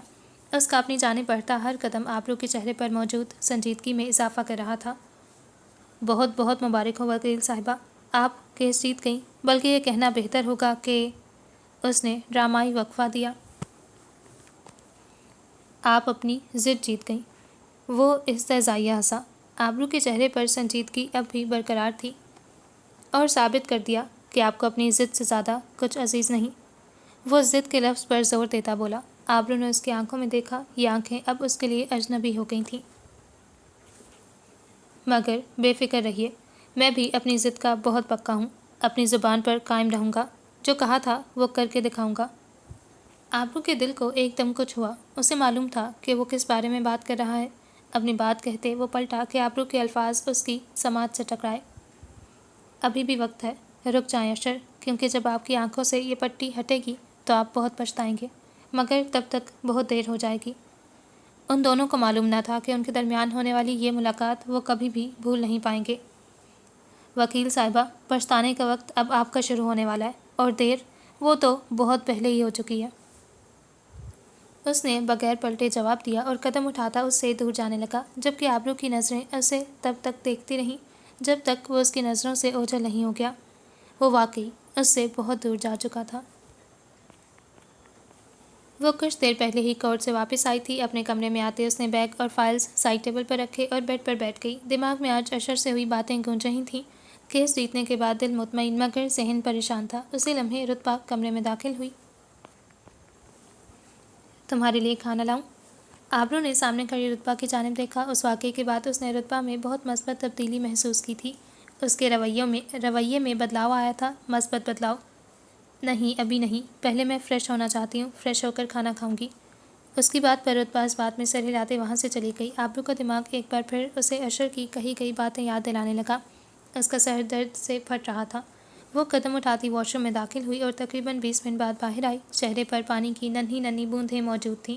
گیلے بال ٹاول میں لپیٹ رکھے تھے۔ اس نے باہر آتے ٹاول کو بالوں سے علیحدہ کیا اور ڈریسنگ ٹیبل کے سامنے جا کھڑی ہوئی۔ سامنے پڑا برش اٹھاتے بالوں میں پھیرنے لگی کہ سماعت سے بیل کی آواز ٹکرائی۔ نہ جانے کیوں دل ایک دم پریشان ہوا۔ کچھ لمحے بعد رتبہ کمرے میں داخل ہوئی۔ آبرو، باہر تمہارا کوریئر آیا ہے۔ آبرو نے اس بات میں سر ہلاتے سر پر دوپٹہ اوڑھا اور قدم باہر کی جانب بڑھائے۔ اس کے قدم بھاری ہو رہے تھے کیونکہ دماغ کچھ غلط ہونے کا عندیہ دے چکا تھا۔ اس نے کوریئر والے سے وہ لفافہ لیتے دستخط کیے اور گیٹ بند کرتی اندر آ گئی۔ اسے معلوم ہو چکا تھا کہ اس لفافے میں کیا ہے۔ وہ لاؤنج میں پہنچی تو صالحہ بیگم بھی وہیں آ بیٹھی۔ آبرو نے دل پر پتھر رکھتے وہ لفافہ کھولا اور توقع کے مطابق اس میں طلاق کے کاغذات تھے۔ اشر صدیقی نکاح کو 4 سال 2 ماہ مکمل ہونے پر آبرو صدیقی کو طلاق دے چکا تھا۔ آبرو نے کرب سے آنکھیں بند کر لیں۔ دل کو کسی نے زور سے مٹھی میں دبایا کہ صالحہ بیگم نے اسے مخاطب کیا۔ آبرو بیٹا، کیا ہوا؟ آبرو کے بدلتے تاثرات دیکھتے صالحہ بیگم بولی۔ آبرو خاموش رہی کہ پاس کھڑی رتبہ نے وہ کاغذ نرمی سے آبرو کے ہاتھ سے لیا۔ آبرو خاموش اور ویران نگاہیں لیے رتبہ کو دیکھنے لگی، جس کی آنکھیں کاغذ پر درج تحریر پڑھ کر ایک دم پھیلی۔ کچھ بتاؤ تو صحیح رتبہ، کیا لکھا ہے اس میں؟ صالحہ بیگم نے پریشان ہوتے اس کاغذ کی جانب اشارہ کیا۔ امی، وہ اشر بھائی نے آبرو کو طلاق۔ اس کی بات ادھوری رہ گئی۔ یا اللہ! صالحہ بیگم نے دل پر ہاتھ رکھا۔ مگر یہ سب یوں اچانک، ایسا کیسے ہو سکتا ہے؟ اشر اتنا بڑا قدم اتنی آسانی سے کیسے اٹھا سکتا ہے؟ صالحہ بیگم سمیت ان سب کے لیے خبر کسی صدمے سے کم نہ تھی۔ لاؤنج میں آبرو کی آواز گونجی۔ اس خبر سے تو ہمیں بہت پہلے ہی خبردار کر دیا تھا امی۔ آبرو کا لہجہ، اس کی آواز، اس کے الفاظ، ہر ایک سے اس کی کیفیت کا اندازہ بخوبی لگایا جا سکتا تھا۔ صالحہ بیگم فوراً اٹھتی اس کے قریب آئیں۔ آبرو میری بچی، تم وہ اس کا چہرہ اپنے ہاتھوں میں لیتی بولی۔ میں ٹھیک ہوں امی، آپ پریشان مت ہوں، میں خود کو بہت پہلے ہی اس خبر کے لیے تیار کر چکی تھی۔ اس نے نرمی سے ان سے دور ہوتے طلاق کے کاغذات اٹھائے اور اپنے کمرے میں چلی گئی۔ کمرے میں پہنچتے وہ الماری کی جانب بڑھی اور ایک فائل نکالتے بیڈ پر آ بیٹھی اور طلاق کے کاغذات اپنے سامنے کیے۔ ایک آنسو آنکھ سے بہتا اس کاغذ پر جا گرا۔ آبرو نے سختی سے اپنی آنکھیں مسلیں اور وہ کاغذ اس فائل میں موجود اپنے اور اشر کے نکاح نامے کے ساتھ رکھ دیا۔ آج ایک باب کا اختتام ہوا تھا جس سے آبرو کا دل زخمی ہوا تھا۔ وہ سیڑھیاں چڑھتا بوجھل قدم اٹھاتے اپنے کمرے میں داخل ہوا۔ آج وہ رشتہ ختم ہو گیا تھا جو اس کی زندگی میں ایک مقام رکھتا تھا۔ اس نے کمرے میں داخل ہوتے لائٹ آن کی۔ کمرہ روشنی میں نہا گیا تھا مگر اسے اپنی زندگی آج اندھیروں میں گھری محسوس ہو رہی تھی۔ وہ دروازہ بند کرتے پلٹا اور بیڈ تک پہنچتے شوز اتارے بغیر بیڈ پر لیٹ گیا اور چھت پر لگے پنکھے کے پروں کو دیکھتے کچھ سوچنے لگا۔ آج عماد کیس ہار گیا تھا۔ اسے بھاری سزا سنائی گئی تھی جس پر اشر بہت دکھی تھا، مگر زیادہ دکھ آج ہوئے دوسرے حادثے کا تھا۔ اس نے آج آبرو سے اپنا رشتہ ختم کرتے طلاق کے کاغذات اس کے گھر بھجوا دیے تھے۔ پہلی پیشی کے بعد سائمہ تائی نے اسے وعدہ لیا تھا کہ اگر آبرو یہ کیس جیت گئی تو وہ اسے طلاق دے دے گا، اور اگر وہ دل پر ایک بوجھ لیے آبرو سے اپنا 4 سالہ رشتہ ختم کرایا تھا۔ اسے آبرو پر شدید غصہ تھا۔ اس کے اتنے اصرار کے باوجود بھی آبرو نے اس کی بات نہیں مانی تھی۔ کیا وہ اس کے لیے اتنی وقت نہیں رکھتا تھا کہ وہ اس کی خاطر یہ کیس چھوڑ دیتی؟ وہ اس سے خفا ضرور تھی مگر وہ دل سے یہ رشتہ ختم کرنے کا قائل نہ تھا، پر اسے اپنی ماں سے کیا گیا وعدہ پورا کرنا تھا۔ وہ آبرو کو اس سب کا ذمہ دار مانتا تھا مگر دماغ اب بھی اس بات پر قائل نہ تھا کہ سارے معاملے میں قصوروار صرف وہ تھی۔ دماغ نے فوراً ایک دلیل پیش کی کہ عماد سے ہوئے اس قتل میں تو آبرو کا کوئی قصور نہ تھا۔ مگر دل نے فوراً اسے سائمہ تائی کی باتیں یاد دلائیں کہ اگر آبرو عماد کے خلاف یہ کیس نہ لیتی تو عماد وہ قتل کبھی نہ کرتا۔ وہ دل اور دماغ کے اس جنگ سے اب تنگ آ چکا تھا۔ وہ سکون چاہتا تھا، مگر زندگی میں اب بے سکونی کے سوا کچھ باقی نہ رہا تھا۔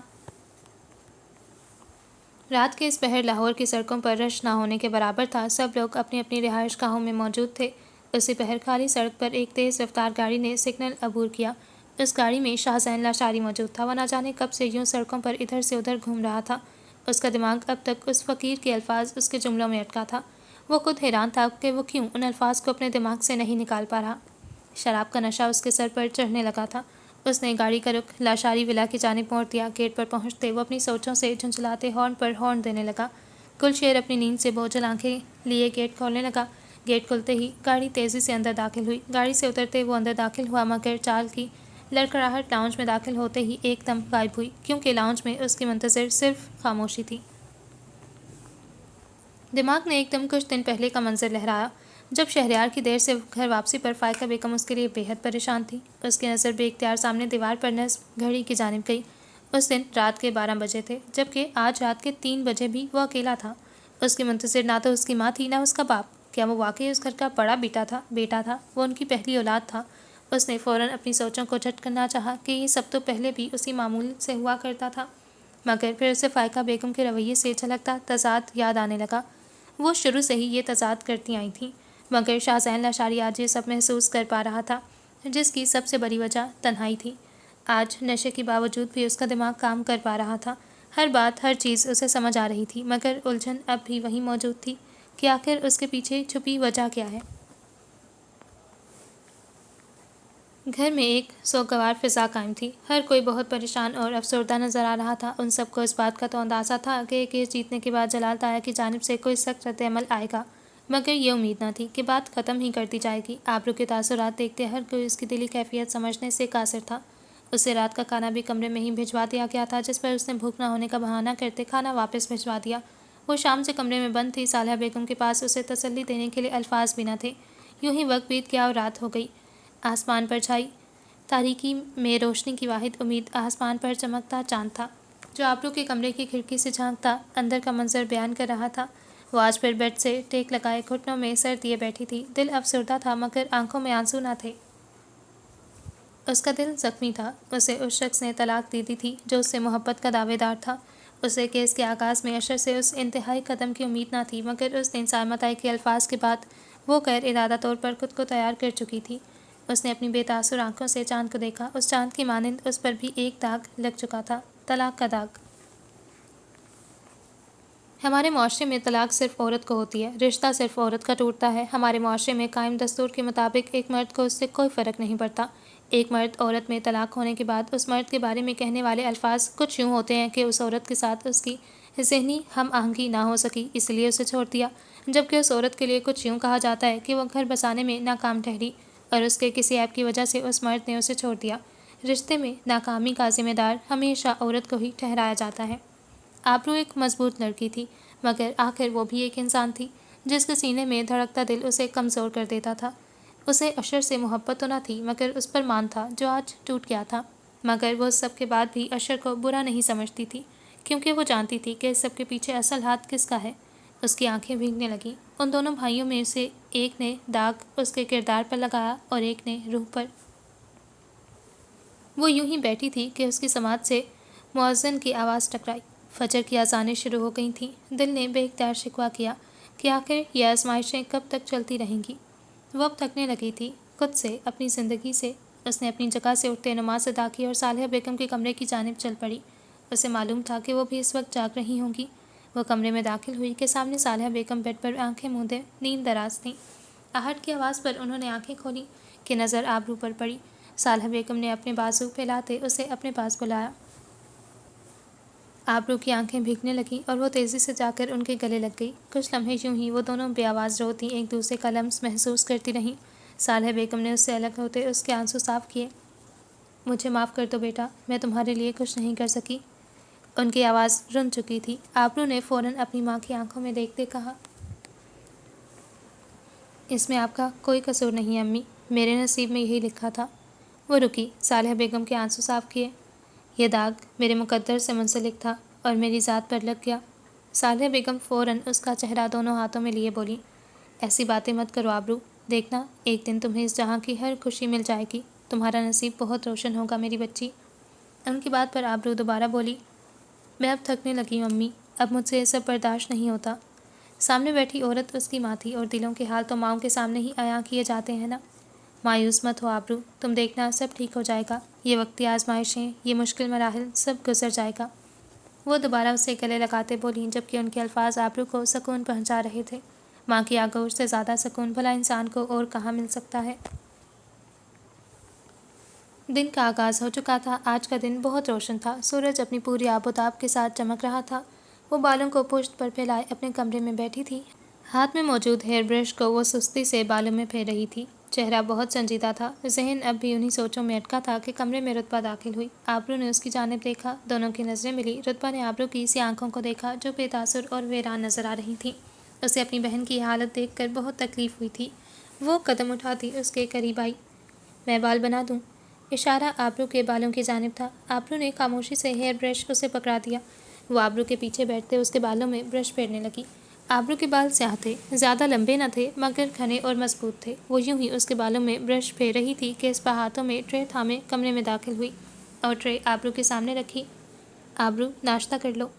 اسپا کی بات پر آبرو فوراً بولی، مجھے بھوک نہیں ہے، تھوڑا سا کھا لو۔ اسپا نے اصرار کیا۔ رتبہ آبرو کے بالوں کی چٹیاں بنا رہی تھی۔ میرا کچھ بھی کھانے کا دل نہیں ہے، آبرو دھیمی آواز میں بولی۔ تم نے کل دوپہر سے کچھ نہیں کھایا آبرو، اس طرح تو تم بیمار پڑ جاؤ گی۔ اس بار بولنے والی رتبہ تھی۔ آبرو خاموش رہی۔ تم خود کو یوں اذیت مت دو آبرو۔ اسپا کی بات پر آبرو نے نظریں اٹھاتے اس کی جانب دیکھا۔ جو ہوا بہت برا تھا مگر کیا خود کو یوں تکلیف دینے سے کوئی فائدہ ہوگا؟ اسپا کی بات مکمل ہوتے ہی رتبہ بولنے لگی جو اب آبرو کے سامنے آ کر بیٹھ گئی تھی۔ تم ہی تو ہمیں سمجھاتی ہو کہ وقت کے ساتھ آگے بڑھنے میں ہی عقل مندی ہے، یوں ایک رشتہ ٹوٹ جانے سے زندگی ختم نہیں ہو جاتی۔ رتبہ کی بات پر بھی آبرو خاموشی سے اسے دیکھتی رہی۔ اشر بھائی کے اس عمل نے ہم پر یہ ظاہر کر دیا ہے کہ تم ان کے لیے کتنی اہم تھی، مگر یاد رکھو آبرو کہ تم ہمارے لیے اہم ہو، بہت اہم۔ رتبہ کے خاموش ہوتے اسپا بولنے لگی، ہماری زندگی کی ہر آسانی کے پیچھے تمہاری ہی وجہ ہے، تمہارے بغیر ہماری زندگیاں اندھیر ہو جائیں گی۔ آبرو کی آنکھوں میں نمی اترنے لگی۔ ہم کسی قیمت پر تمہیں کھونا نہیں چاہتے، ہم نہیں چاہتے کہ تم خود کو یوں پریشان کرو۔ رتبہ اس کے ہاتھوں پر زور دیتے بولی، تم نے ایک مظلوم کو انصاف دلانے کے لیے اپنے رشتے کی قربانی دی ہے، تم دیکھنا ایک دن تم اس کا صلہ ضرور پاؤ گی۔ رتبہ مسکراتے ہوئے بولی کہ اسپا بولنے لگی، تمہارے نصیب میں بھی ایک ایسا شخص ہوگا جو تمہاری حفاظت کرے گا، تمہارا ساتھ دے گا، تم سے محبت کرے گا، جس کے لیے تمہارا وجود بہت قیمتی ہوگا۔ آبرو کی آنکھوں سے آنسو بہنے لگے۔ اس نے آگے بڑھتے ان دونوں کو گلے لگایا اور کچھ دیر بعد وہ الگ ہوئیں کہ رتبہ بولی، تم ہماری طاقت ہو آبرو، اگر تم ہی کمزور پڑ جاؤ گی تو ہمارا کیا ہوگا؟ رتبہ کی بات پر آبرو اپنے آنسو صاف کرتے بولی، جس کی تم لوگوں جیسی بہنیں ہوں وہ بھلا کمزور کیسے پڑ سکتا ہے؟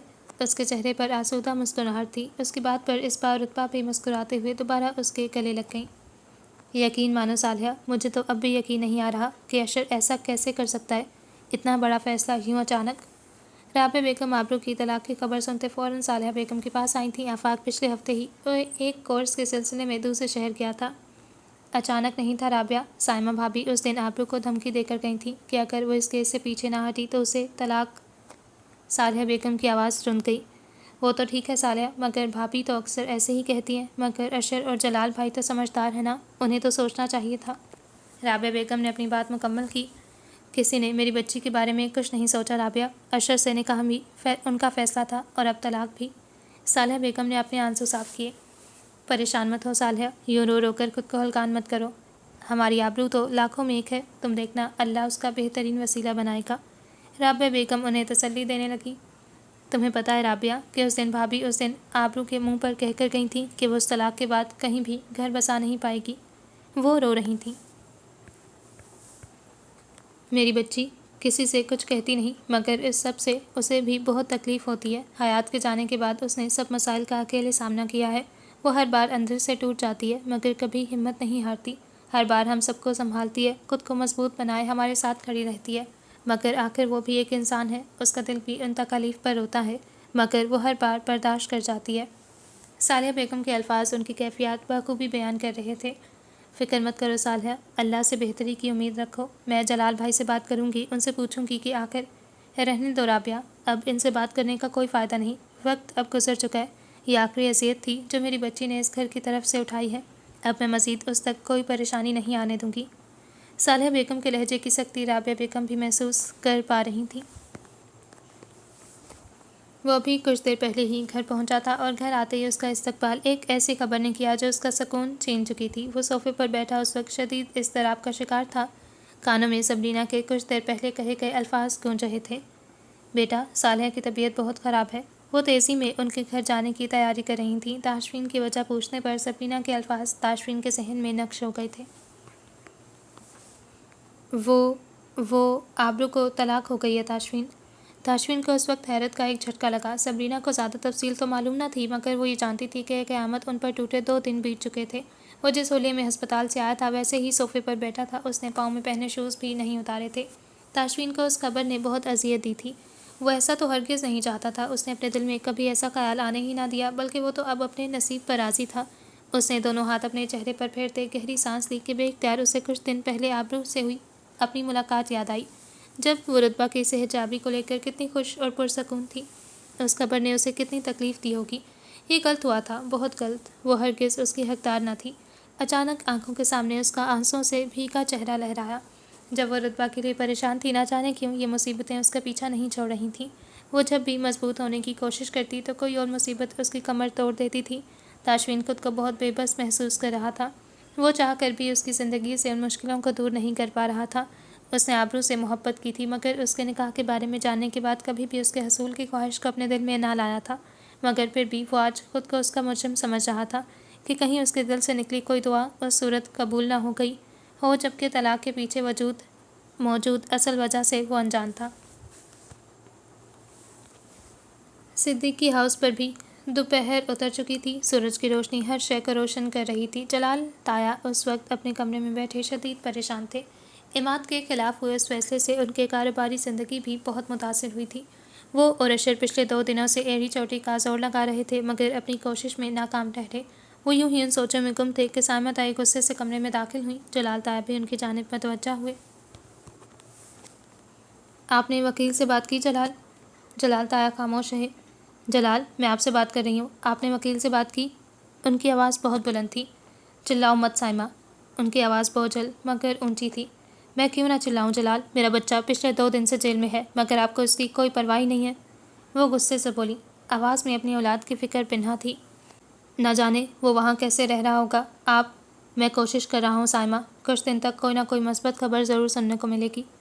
جلال تایا ان کی بات کاٹتے ہوئے بولے کہ سائمہ تایا ان کی بات پر طیش میں آ گئیں۔ یہ سب آپ کی وجہ سے ہوا ہے جلال، سب آپ کی وجہ سے ہوا ہے۔ وہ ہذیانی انداز میں اپنی بات دہرا رہی تھیں۔ عین اسی وقت اشر لاؤنج میں داخل ہوا۔ وہ ابھی آفس سے آیا تھا کہ اس کی سماعت سے ان دونوں کے لڑنے کی آوازیں ٹکرائیں۔ وہ نفی میں سر ہلاتا ان کے کمرے کی جانب چل پڑا۔ کیا مطلب ہے تمہاری اس بات کا؟ جلال تایا بھی اپنے جگہ سے اٹھ کھڑے ہوئے۔ اشر جو کمرے میں داخل ہونے والا تھا، اس کے قدم سائمہ تائی کے الفاظ پر کمرے کے باہر ہی رک گئے۔ یہ سب آپ کی لالچ کا ہی نتیجہ ہے جلال، آپ کی لالچ نے ہی میرے بیٹے کو جیل تک پہنچایا ہے۔ کیا بکواس کر رہی ہو تم سائمہ؟ جلال تایا کے چہرے پر غصے کے واضح تاثرات تھے۔ میں بالکل ٹھیک کہہ رہی ہوں جلال، آپ نے ہی اس ناکن کو ہمارے سروں پر مسلط کیا تھا، صرف کچھ پیسوں کی خاطر اس کی شادی میرے اشر سے کروا دی، اور آج وہ ناکن ہمارے گھر کی ساری خوشیوں کو نکل گئی۔ اشر کو معلوم تھا کہ وہ آبرو کے بارے میں بات کر رہی تھیں۔ اب تو دے دی نا طلاق اسے اشر نے، اب کیا چاہتی ہو؟ مجھے میرا بچہ واپس چاہیے جلال، کاش کہ اس دن وہ گھر واپس ہی نہ آتی اور آپ اپنی لالچ میں اسے ہمارے سروں پر مسلط نہ کر پاتے۔ جلال تایا فوراً غصے سے چلائے، مت بھولو سائمہ کہ اس کو اغوا کے پیچھے بھی تمہارے بیٹے کا ہی ہاتھ تھا۔ اشر کو کمرے کی چھت اپنے سر پر گرتی محسوس ہوئی۔ اسے نے آبرو کو اغوا کرواتے اس کے کردار کو داغدار کرنے کی کوشش کی تھی۔ اشر کو آبرو کی ہر ایک بات یاد آ رہی تھی، اسے سانس لینے میں دشواری ہونے لگی۔ مگر جلال، مجھے بھی سب معلوم ہے کہ آپ کو اپنے مرے ہوئے بھائی سے ہمدردی کا بخار کیوں چڑھا رہتا ہے۔ مجھ سے تو جھوٹ مت بولیے، میں اچھی طرح جانتی ہوں کہ آپ کی نظر ہمیشہ سے ان کے پیسوں پر تھی انہیں اپنے گھر لانا، آبرو کی اشر سے شادی کروانا، آبرو کو تعلیم کی اجازت دینا، اس سب کے پیچھے کیا وجہ تھی میں بخوبی جانتی ہوں۔ اشر کو ہر انکشاف پچھلے انکشاف سے بھاری محسوس ہوتا۔ تبھی تو آپ اب تک میرے بچے کو جیل سے رہا نہیں کروا پا رہے۔ آپ کی اسی لالچ کا خمیازہ میرا بیٹا بھگت رہا ہے۔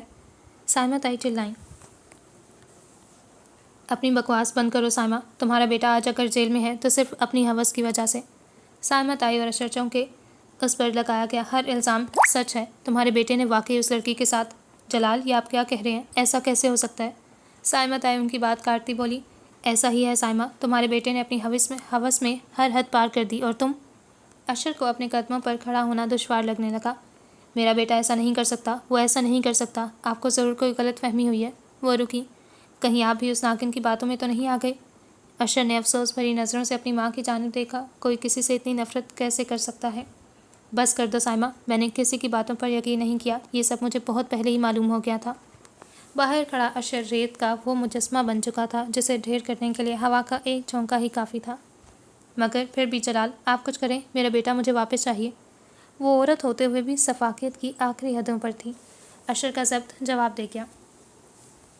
وہ کمرے میں داخل ہوا کہ جلال تایا کی نظر اس پر پڑی، ان کا چہرہ ساکن ہوا۔ سائمہ تائی کی پشت اشر کی جانب تھی۔ اشر بیٹا تم۔ جلال تایا کے ہونٹوں سے اس کا نام ادا ہوا۔ سائمہ تائی بھی فوراً پلٹی۔ اشر کے تاثرات انہیں سمجھانے کے لیے کافی تھے کہ وہ سب سن چکا تھا۔ اشر بیٹا تم کب آئے؟ جلال تایا نے ماحول میں چھائی جان لیوا خاموشی کو توڑا۔ ان کے الفاظ مشکل سے ادا ہوئے۔ سائمہ تائی بھی فک چہرہ لیے اسے دیکھ رہی تھی۔ ابو، اشر کی آواز میں درد تھا، صرف ایک بار کہتے کہ جو کچھ آپ نے کہا وہ سب جھوٹ تھا۔ اس کی آواز اور الفاظ شکستہ تھے۔ جلال تایا کو اندازہ ہو چکا تھا کہ وہ سب سن چکا ہے اور اب بہت دیر ہو چکی تھی۔ وہ خاموش رہے۔ کچھ تو بولے ابو، صرف ایک بار کہہ دے کہ جو کچھ میں نے سنا وہ سب جھوٹ تھا، وہ چلایا۔ سائمہ تائی نے قدم اس کی جانب بڑھائے کہ اشر نے ہاتھ پر اٹھاتے انہیں روکا۔ وہیں رک جائیں امی، وہ سختی سے بولا۔ سائمہ تائی کے قدم وہیں رک گئے۔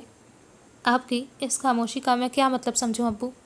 وہ رکا۔ جلال تایا کی آنکھوں میں دیکھا کہ میرا باپ، جسے میں اپنا سب سے بڑا خیر خواہ، اپنا ہمدرد مانتا تھا، وہ… اس کے الفاظ ٹوٹ گئے۔ آپ کو یہ سب کرتے ہوئے ایک بار بھی میرا خیال نہیں آیا ابو کہ یہ سب جاننے کے بعد میرا کیا ہوگا؟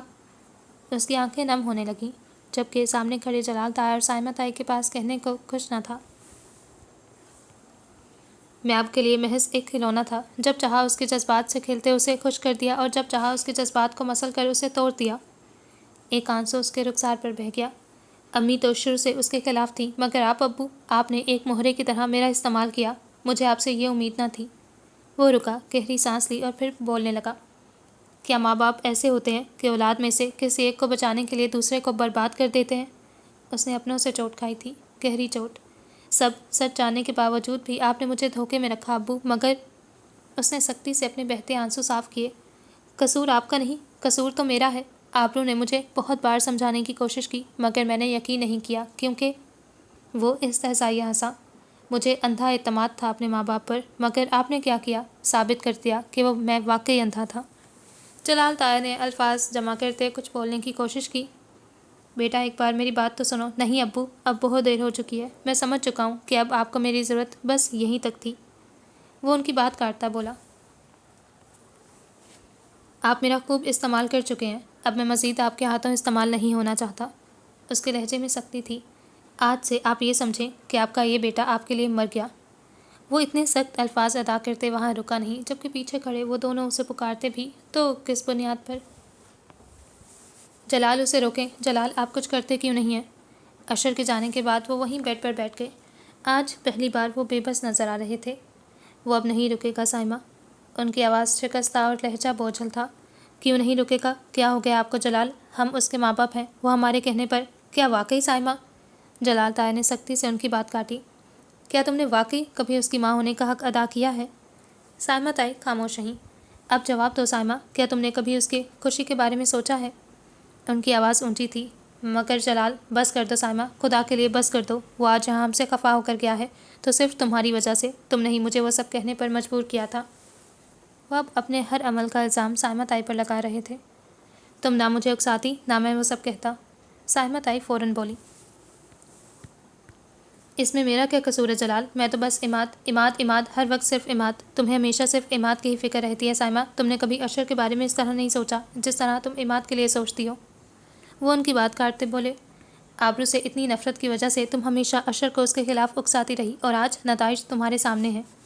وہ خاموش ہوئے۔ سائمہ تائی بولنے لگی، وہ مان جائے گا جلال، آپ ایک بار اس سے بات تو کریں، وہ ہمارا بیٹا۔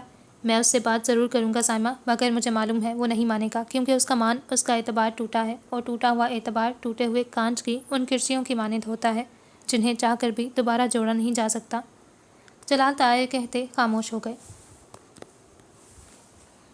اب تمہیں آنے کی کوئی ضرورت نہیں ہے فیضان، رابعہ بیگم غصے سے بولتی لاؤنج میں داخل ہوئیں۔ جب تمہاری ضرورت تھی تب تم آئے نہیں، اور اب بھی تم وہیں رہو۔ وہ صوفے پر بیٹھتی بولی، ان کے چہرے سے کف کی واضح تھی۔ دوسری جانب سے آتی آواز سنتے وہ دوبارہ بولی، اگر تمہیں ہماری کوئی فکر نہیں ہے نا فیضان، تو اب سے ہمیں بھی تم سے کوئی سروکار نہیں۔ وہ فون کاٹنے ہی والی تھیں کہ دوسری جانب سے بولی جانے والی بات سننے لگی۔ اتنے میں محمل ان کے پاس آ بیٹھی۔ تمہیں اندازہ نہیں ہے فیضان کہ حیات کے گھر والوں پر کیا قیامتیں ٹوٹی ہیں۔ پہلے حفصہ کی اچانک موت، پھر رتبہ کی بیماری اور آبرو کی طلاق۔ انہیں اس وقت ایک مضبوط سہارے کی بہت ضرورت تھی۔ جلال بھائی تو ویسے بھی ان سے قطع تعلق کر چکے ہیں، مگر تم۔ وہ رکی، غصے سے ان کی سانس پھولنے لگی تھی۔ میں تمہیں آخری بار کہہ رہی ہوں فیضان کہ خدارا اب واپس آ جاؤ، بھول جاؤ ماضی میں ہوئے ہر واقعے کو، اب صرف حال پر توجہ دو۔ یہ کہتے انہوں نے فون کاٹ دیا کہ محمل نے انہیں مخاطب کیا، امی فیضان ماموں واپس کیوں نہیں آنا چاہتے؟ رابعہ بیگم نے اس کی جانب دیکھا۔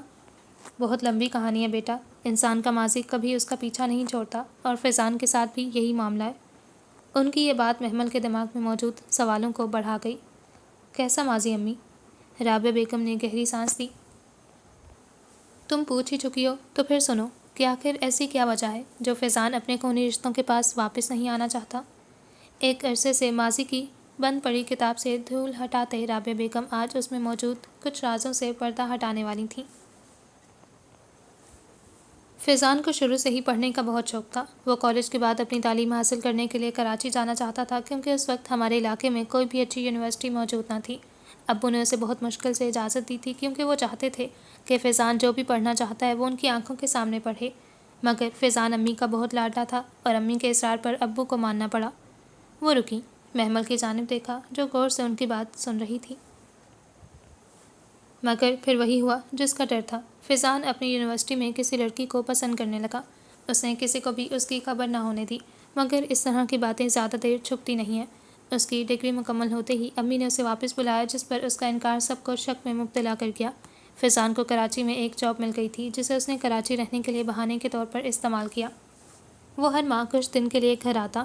وہ ان دنوں گھر پر ہی موجود تھا جب امی نے اس سے رشتے کی بات کی، جس پر وہ فوراً صاف انکار کر گیا۔ امی نے اس کا رشتہ بچپن سے ہی اپنی بہن کی بیٹی فاطمہ سے طے کیا تھا۔ اس کے صاف انکار پر امی بھی باضد ہوئی، مگر امی کے بہت اصرار پر اس کے انکار کی اصل وجہ ہم پر ظاہر ہوئی۔ وہ کچھ ماہ پہلے ہی اس لڑکی سے نکاح کر چکا تھا۔ وہ رکی، محمل کے تاثرات دیکھے۔ امی کے لیے یہ خبر کسی صدمے سے کم نہ تھی۔ انہیں فیضان پر مان تھا جو اس نے بہت بری طرح توڑا تھا، مگر پھر امی نے ایک غلط فیصلہ لیا جس نے فیضان کی زندگی برباد کر دی۔ محمل کی دلچسپی بڑھتی جا رہی تھی۔ امی نے فیضان کو اپنی قسم دیتے اس لڑکی کو طلاق دلوائی اور فاطمہ سے اس کا نکاح کروا دیا۔ رابعہ بیگم نے گہری سانس لی۔ غلطی فیضان کی بھی تھی، مگر امی کے اس فیصلے سے 3 زندگیاں برباد ہوئی تھیں، فیضان کی، اس کی پہلی بیوی کی اور فاطمہ کی۔ فیضان فاطمہ کو کبھی بھی وہ محبت اور چاہت نہیں دے پایا جس کی وہ مستحق تھی۔ مایوسی رابعہ بیگم کے چہرے سے واضح تھی۔ فیضان کی غلطی یہ تھی کہ وہ اس لڑکی سے چھپ کر نکاح کرنے کے بجائے اسے سب کے سامنے لاتا، مگر اسے معلوم تھا کہ امی کبھی راضی نہ ہوں گی، کیونکہ وہ بچپن میں ہی اپنے تینوں بیٹوں کے رشتے اپنی بہنوں کی بیٹیوں سے منسوب کر چکی تھیں۔ محمل اب بھی توجہ سے ان کی بات سن رہی تھی۔ امی کے دباؤ میں آ کر فیضان نے اس وقت نکاح تو کر لیا تھا، مگر اس کے بعد وہ صرف چند ماہ پاکستان رہا اور پھر فاطمہ کے ساتھ ہمیشہ کے لیے یہ ملک چھوڑ گیا۔ اس ایک غلط فیصلے نے ہم سب کو ایک دوسرے سے دور کر دیا۔ ان کا لہجہ افسردہ تھا۔ وہ ان 30 سالوں میں صرف 3 بار پاکستان آیا، امی، ابو اور حیات کے جنازوں کو کندھا دینے۔ وہ خاموش ہو گئیں۔ ماضی کی کتاب پھر سے بند ہو چکی تھی۔ مگر امی، کیا فاطمہ ممانی یہ سب جانتی ہیں؟ محمل کے سوال پر رابعہ بیگم بولنے لگیں۔ ہاں بیٹا، وہ سب جانتی ہے، ان دونوں کے درمیان رشتہ آج بھی بہت کمزور ہے۔ ان کی بیٹی بھی ان کا رشتہ مضبوط نہیں کر پائی کیونکہ وہ رکی۔ جس رشتے کی بنیاد ضد اور انا پر مبنی ہو وہ رشتے کبھی بھی دل سے نبھائے نہیں جا سکتے۔ رابعہ بیگم کی بات بالکل درست تھی۔ اس کی فلائٹ کا وقت ہو چکا تھا۔ وہ اپنا بیگ اٹھاتے اپنی منزل کی جانب چل پڑا۔ کچھ دیر بعد وہ جہاز میں اپنی نشست پر بیٹھا تھا۔ اس نے کھڑکی سے نظر آتے منظر پر نگاہ ڈالی۔ آخری نگاہ۔ وہ آج یہ سرزمین چھوڑ کر جا رہا تھا، کبھی واپس نہ آنے کے لیے۔ وہ اشر صدیقی تھا جس نے زندگی میں سب حاصل کر کے سب گنوا دیا تھا۔ اس دن جلال طاہر اس کے پاس آئے تھے۔ وہ اپنے ہر عمل پر شرمندہ تھے اور اشر کو ان سب معاملات سے لاعلم رکھنے پر اس سے معافی بھی مانگی تھی۔ اشر نے انہیں معاف کرتے اسی وقت اپنا فیصلہ سنایا تھا کہ وہ بیرون ملک جا کر اپنی بقیہ زندگی وہیں بسر کرنا چاہتا ہے۔ جلال طاہر نے اسے روکنے کی بہت کوشش کی تھی۔ سائمہ طائی بھی اسے سب ٹھیک کر دینے کا وعدہ کرتے اسے روک رہی تھی، مگر اس بار وہ رکنے والوں میں سے نہ تھا۔ یہ فیصلہ اس کے لیے بہت مشکل تھا، مگر یہ فیصلہ اس کے حق میں بہتر تھا۔ وہ اب چاہ کر بھی پہلے جیسا نہیں بن سکتا تھا۔ اس کے ساتھ والی سیٹ پر کسی نے اپنا بیگ رکھا۔ اشر نے گردن موڑتے اس جانب دیکھا۔ وہ ایک سیاہ آنکھوں والی لڑکی تھی۔ اسے بے اختیار آبرو یاد آئی۔ وہ اس کا مجرم تھا۔ وہ اس سے معافی مانگنا چاہتا تھا، مگر وہ اس کا سامنا کرنے کے قابل نہ تھا۔ اس کے کانوں میں اس دن کورٹ میں آبرو کی ہوئی آخری ملاقات میں اس کے کہے الفاظ گونجے۔ جس دن آپ کی آنکھوں سے یہ پٹی ہٹے گی نا اشر، اس دن آپ بہت پچھتائیں گے، مگر تب تک بہت دیر ہو چکی ہوگی۔ وہ آج وہ پچھتاووں میں گھرا تھا۔ ہر لمحہ، ہر گھڑی اس کے کہے گئے الفاظ اسے یاد آ رہے تھے۔ وہ آج خود سے سوال کر رہا تھا کہ وہ آبرو سے محبت کا دعوے دار تھا، مگر کیا محبت بغیر اعتبار کے بھی ہو جایا کرتی ہے؟ کیونکہ اس نے آبرو پر اعتبار ہی تو نہیں کیا تھا۔ محبت اور اعتبار اس نے اپنے گھر والوں پر کیا تھا، جس کا صلہ اسے اپنی زندگی کی بربادی کی صورت میں ملا تھا۔ اس کے پاس رشتے تھے، اپنے تھے، مگر دھوکے باز اور خود غرض۔ وہ جان چکا تھا کہ وہ آبرو کے قابل نہ تھا۔ وہ کبھی بھی اسے وہ زندگی نہیں دے سکتا تھا جس کی وہ حقدار تھی۔ وہ مسکرایا، زخمی مسکراہٹ کے ساتھ باہر دیکھا۔ وہ اس وقت اس زمین سے وابستہ ہر تکلیف دہ یاد یہیں چھوڑ کر جانا چاہتا تھا، کیونکہ اس زمین سے اسے دھوکوں کے سوا کچھ نہ ملا تھا۔ یہ اشر صدیقی کا حاصل زیست تھا کہ وہ سب پا کر بھی سب گنوا چکا تھا۔ سورج طلوع ہوئے 2 گھنٹے بیت چکے تھے۔ سورج کی روشنی ہر سو پھیل چکی تھی۔ اہل زمین آنے والے وقت سے بے خبر اپنے اپنے کاموں میں مگن تھے۔ صدیقی ہاؤس پر بھی صبح اتر چکی تھی۔ اب یہ گھر ایک مکان میں تبدیل ہو چکا تھا جس میں رہنے والے مکین ایک دوسرے سے بات تک نہیں کرتے تھے۔ سائمہ طائی عماد کی سزا کا قصوروار جلال طاہر کو مانتی تھیں، جبکہ جلال طاہر اشر کی دوری کا ذمہ دار سائمہ طائی کو ٹھہراتے تھے۔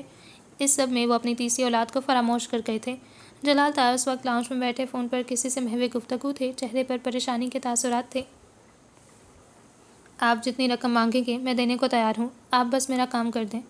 یہ کہتے وہ دوسری جانب سے کہی جانے والی بات سننے لگے۔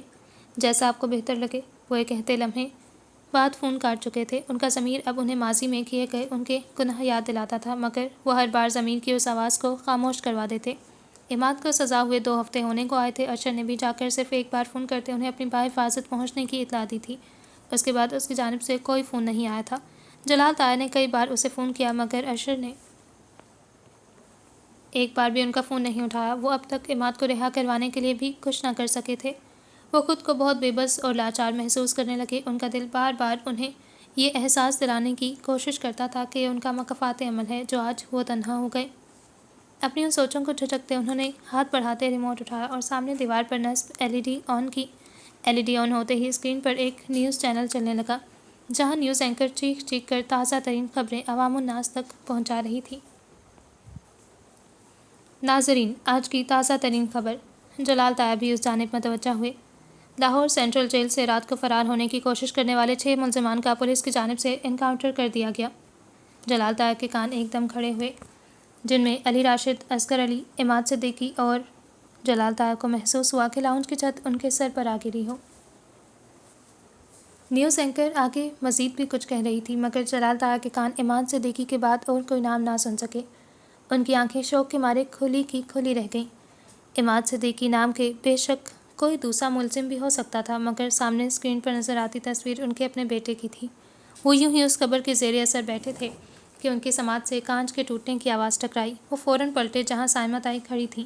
برتن انہی کے ہاتھوں سے گرا تھا۔ وہ پھٹی پھٹی نگاہوں سے اسکرین پر چلتی عماد کی تصویر کے ساتھ منسلک خبر دیکھ رہی تھیں، جبکہ ان کے ہلتے ہوئے لب صرف ایک ہی نام پکار رہے تھے، عماد، عماد۔ ان کے ہاتھ سے ٹوٹے برتن کی کرچیاں زمین پر بکھری تھیں، جس طرح اس گھر کے مکین بکھر چکے تھے۔ مقافات عمل کی چکی کے دوسرے چکر کا آغاز ہو چکا تھا، جس میں اس بار ہر شخص کو اس کے کیے گئے اعمال کا بدلہ ملنے والا تھا۔ اوکے جی، اب مجھے دلچسپی رہ گئی ہے فیضان نام ہے نا؟ ہاں، فیضی میں دلچسپی رہ گئی ہے کہ وہ کس طرح اس کی ملاقات ہوگی اس سے۔ وہ آئے گا، پاکستان آئے گا تو ضرور، مجھے لگتا ہے پاکستان آئے گا، اس کی ملاقات کس طرح ہوگی اور اس سب میں۔ چلیں جی، دیکھتے ہیں کیا ہوتا ہے۔ اسٹے ٹیونڈ، رب راکھا۔